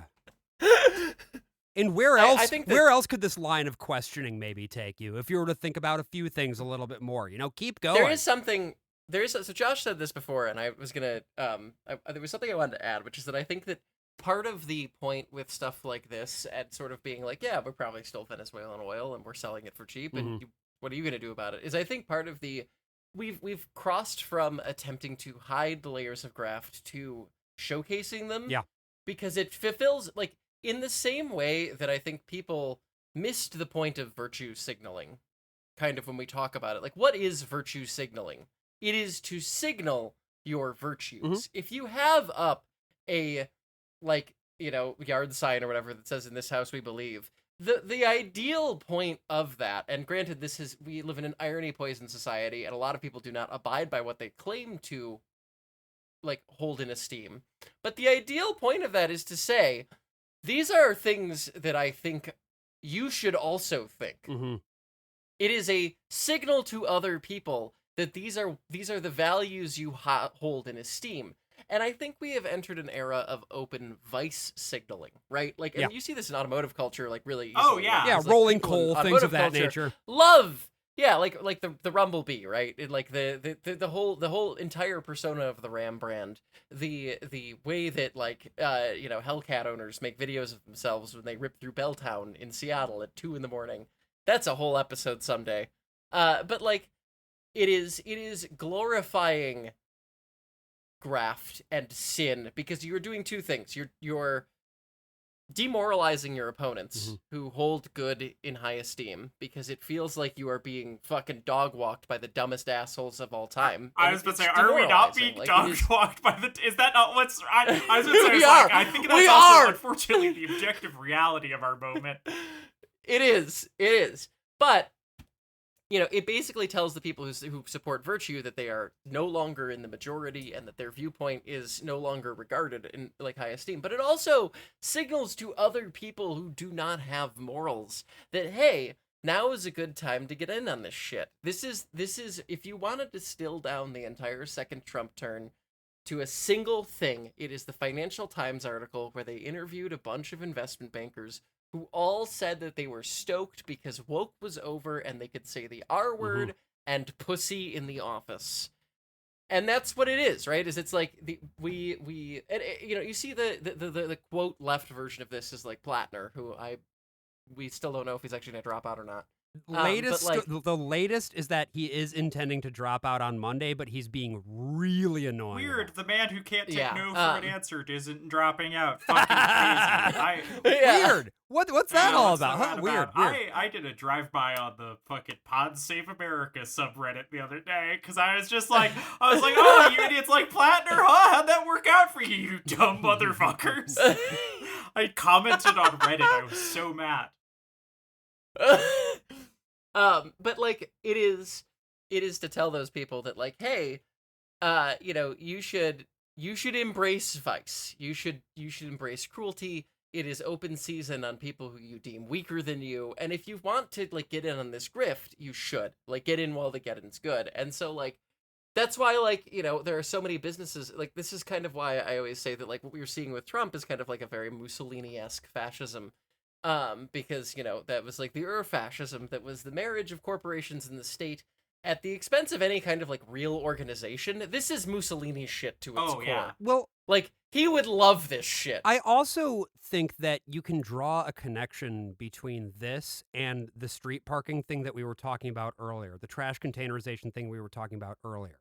Because for this kind of person, what the idea of liberty comes down to, which obviously is a very liberal idea, but this sense of, personal liberties that are granted to you. What it means to them is that they should be able to do whatever they want whenever they want to do it.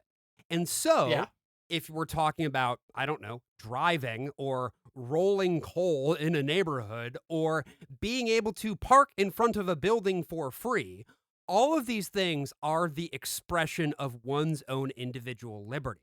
And at the end of the day, if that liberty, as they perceive it, comes up against the question of should there be trash on the sidewalks that allow rats to live freely and eat the fucking trash out of the boiling hot trash bags on the sidewalk, the answer is we're going to keep the rats, we're going to keep the trash, because that's the way that things have always been, and it allows me to keep doing the thing that I am used to doing. Fucking who cares about you? The trash on the sidewalk, at the end of the day, I don't really care about it because it's out of sight, out of mind as soon as I'm in my very expensive building. You have to walk by the... Josh, you're not helping the podcaster allegations here. you have to walk... You live in a fancy building. You don't care about trash. These are my opinions, to be clear. Yes, exactly. But you know what I mean? Like these, I see these in part and parcel of the same core ideology. Yeah, and it goes down all the way to like, of course you want to save $10 filling up your giant Suburban to drive you yourself around in. Of course you're going to feel good in that, like, President Deals has once again come through for me, the median American who is fascist making six figures. Right. Yeah. On the note of like the whole kind of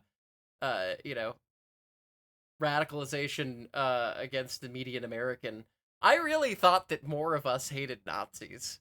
That's the main thing I learned from Plattner. And I suppose my entire lifespan is I really, really thought that you all watched Indiana Jones and were just as hyped as I was when he started shooting those motherfuckers. There's a reason gives? Nazis are the one person Kermit the Frog ever shot with a gun. You know what I mean? And I don't like... The kind Yes. Kermit the Frog would have Absolutely, shot yeah. everyone Everything perishes at the altar of aesthetics is the thing.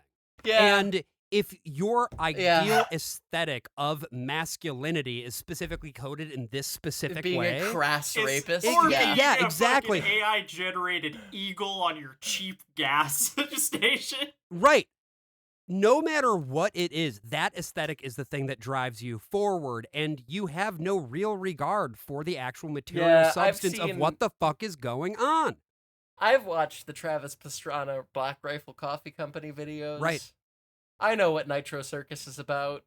I've watched IndyCar. I hope, obviously you can't really institute any kind of like voting regulation in America without it immediately becoming a poll tax and stopping black people from voting, because that's the entire history of America.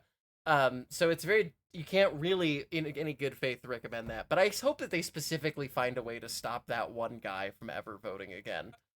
Just him. You know, if you ever get interviewed by CNN sucking off an 80-year-old geriatric dementia-addled that guy was president interviewed because your by gas... the fiends at Yahoo News. Oh, Yahoo News. I mean, because look, your gas is 50 cents cheaper a gallon. there is I'm sorry. I'm sorry. there is one way to make sure he never votes again. Yeah, we can't. We can't say that though. I'm not saying. I'm can't not say saying that on YouTube. Citizenship. I'm not saying that's something that we. What? South African citizenship. That's right. You're saying we should make him fly the new 747 into Iranian airspace. Make it do a to barrel test out roll. the air defense. Yeah. systems. That guy's got to do it. I think because we've taken in so many white South Africans, it needs to be first in, first out. So we need to send some of our people back in exchange. That they'll love that. They'll love everything about that. South Africa loves when you send white people from other countries there. I think that's all we got, also, right? Like, I don't know. If this ends up being just a bunch of Trump-affiliated business perverts who are willing to throw money away in order to own the libs for 4th of July weekend, cool, I guess. My bet's on this is oil that we stole, or this is oil that, like, should maybe not be sanctioned, maybe is, like, you know, if this is Russian oil that just got unsanctioned and they're the first to get their hands on it, that might be funny, but... It could also be an unsanctioned siphoning of stuff out of the strategic petroleum reserve. That's another possibility. That's gonna be empty. Yeah, I was about to say, it's like super that, soon. But, like, if we use the last either of it way, to supply 23 gas stations in the Philly it's area, possible. That's what this administration has been like. Everywhere in the U.S. looks like Mad Max except Philly, which just looks like they can't Philly, keep which I getting suppose away is with still this. somewhat close to Mad Max. Donald Trump said "Go Birds." It's crazy. It's on Actually, Truth Social. speaking of The one thing that I can promise is that it's gonna keep getting stupider. I can guarantee you that. did you see FanDuel made Bryce Harper send someone who had gambled $1.5 million away? They made him send that guy like a cameo and tell him like, "Hey, buddy, I promise I won't fuck it this week," or whatever. Anyways, vice signaling's real. You should Yeah. I'm That is about vice to become a signaling. teetotaler. It's crazy. I'm like, actually, no booze, no cigarettes, no nothing. We're throwing it all away. We can't have anything anymore. If you signal vice, you should be treated like you're signaling vice. That's really what it actually comes down to. Anyway, I think that's an episode. It definitely is at least. It is an episode of this show. We're God, definitely we went 2 hours. an episode. Why? How do we keep doing Yeah, this? sorry about that, Josh. because we have a good time. Oh, I just assumed that it was going 2 hours because I'd looked at your recent episodes and I saw that they were 2 hours. Is that not normal? That's fair. We try to end at an hour and a half, but we good fail at it lately. Well, frequently. I mean, also you get me on a show, it's probably going to run long. That's just part of that's just the Josh. If we in a year's time are starting to touch 3, that's when I am instituting the mandatory cutoff period for podcast episodes. Yeah. I cannot do it while there's your problem 4-hour record. every week. No. Josh, where can people find you? Well, people can find me first and foremost on my website, joshboerman.com, or on Blue Sky at bosh.worstpossible.world. You can listen to my podcast, The Worst of All Possible Worlds and Ill Conceived, which I talked about a bit at the top of the show, but I'm talking about again now. I think if you enjoy this show, you'll enjoy my shows as well. Thank you both for having me on. It's been fun Yeah. getting the opportunity to. I like one of the reasons I really like going on other shows is it gives me the opportunity to talk about stuff that I'm not really going to be talking about so much on my own shows. Like, for Yes. instance, the differences between a 1989 Chevrolet Corvette and a current day Corvette. That's not the kind of thing that's in the wheelhouse of my shows about media culture and natalism, respectively. So, thank you both so much for having me on. I had a great time. Yeah, absolutely. We usually do our name read at the end, so I don't know if you want to. Can we split it into two? You think? Yeah, maybe? I don't see Or should we- why we can't just let Alex have another file. Okay, cool. Yeah. All right. Well, that was a good episode we just did. So it's time to read our patron names. Oh, funny. We didn't see you there. Thanks for enjoying. We're your friends, Trey and Curlismo. Thanks for joining us. Yeah, as a thank you to all of our $15 and up patrons for their support, we do read out their names at the end of the episode. So we're going to do that now that Josh has peaced out for the night after giving us a wonderful guest episode. So, without further ado, thank you to Titania Bird Keel, Flocky Galadriel, parentheses Athena V, Candy Fox, Haley Pup, hi! Transflag, the suspiciously woman-shaped pharmacist. Where's my damn estradiol lady? Thank you to I drive Rivians for Amazon and all I got is this stupid piss bottle. Railsmith. Hear ye. It shall be generally known that the listener known as Buick actually drives a Toyota. David Bolin. Professional Stellantis hater. We should unionize. Hazelbutt. Blue Screwy. The sexy gut shot. Broke two arms riding a motorcycle's time for a Miata? ? Ronan C. Ty. Papa Shitty Cams. Samantha. Elio Dare. Smokestack. The man formerly known as Kyler, now with Toyota Sarah Action. Pittsburgh T-Girl Baseball, July 25th at 4 p.m. in Bloomfield Park. You should go. That's my own commentary. There's not somebody named You Should Go. You should just go to that. I'll go. I will actually go to that, and then we can get a sticker if you're normal. That's the rules with meeting me in public, is you get a sticker if you're normal. Thank you to Ashlyn. Adam Mancuso. Remember to always tip your boot black. Studio Nixie. Drone photography. Not that kind. See, I don't actually know which kind. Now I'm guessing. Yeah. Yeah, now I'm confused. Is it... I just... Interesting. Yeah. Our listeners are a vast tapestry, and it's very difficult to guess which one you think we're thinking of. Thank you to Totally Not Saudi Oil Bribe Money. Fuck. Alex K. Cameron Shaft. JD Santos. Jeremy Tanner. Waiting on the Back to the Future trilogy bonuses in the distant future. Dogbed, the bed that eats kibble. Deluxe. Katrania. Cassie hit its head on a running board. Oh, I'm sorry. Oh. Sloppy Head Enjoyer. The rest of these are just one long name. It's a great... I really enjoy the people who have started doing PvP Patreon name bits. It's pretty good. The People's Pillow Princess. Prospective GT4 Lusso buyer. Bean. Bree Henry. Sable. James Gilbreth. Charlie Stengel. Slate actually stands for Chevy Bolt, but for guys that work in manufacturing, with random letters capitalized in all of those different words. Theodora Constantine. John V. Buick. Hang on, the second page is loading. Thank you all. Thank you to Adam Shepard, Stephen Duckworth, Phelan, Mildly Perturbed, Hannah W., Asherin, Chris Hepner. Jerry at homogameragenda.com has a 2023 Subaru Outback for sale. Will deliver. Dexus. Hera Hailstorm. Will. Evan Gusion 1.0. You cannot create value. Fucking very good. Perfect. Very good. That's the shit right there.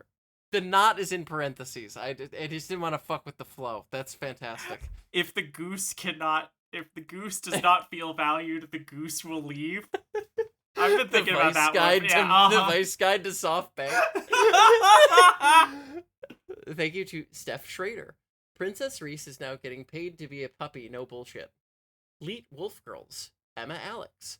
Kodak, we need to talk about the misprint in your E6 developer instructions. I know where that one came from, and we gotta send a Wetworks team to Rochester. That shit's unacceptable. Those chemicals cost way too much money. Thank you to New Hampshire Trans Social, August 4th, 7 p.m. at the Hop Knot in Manchester. There you go. That one, yeah. The last one we missed the date on, but this one is good. You can actually still make it to it, so you should.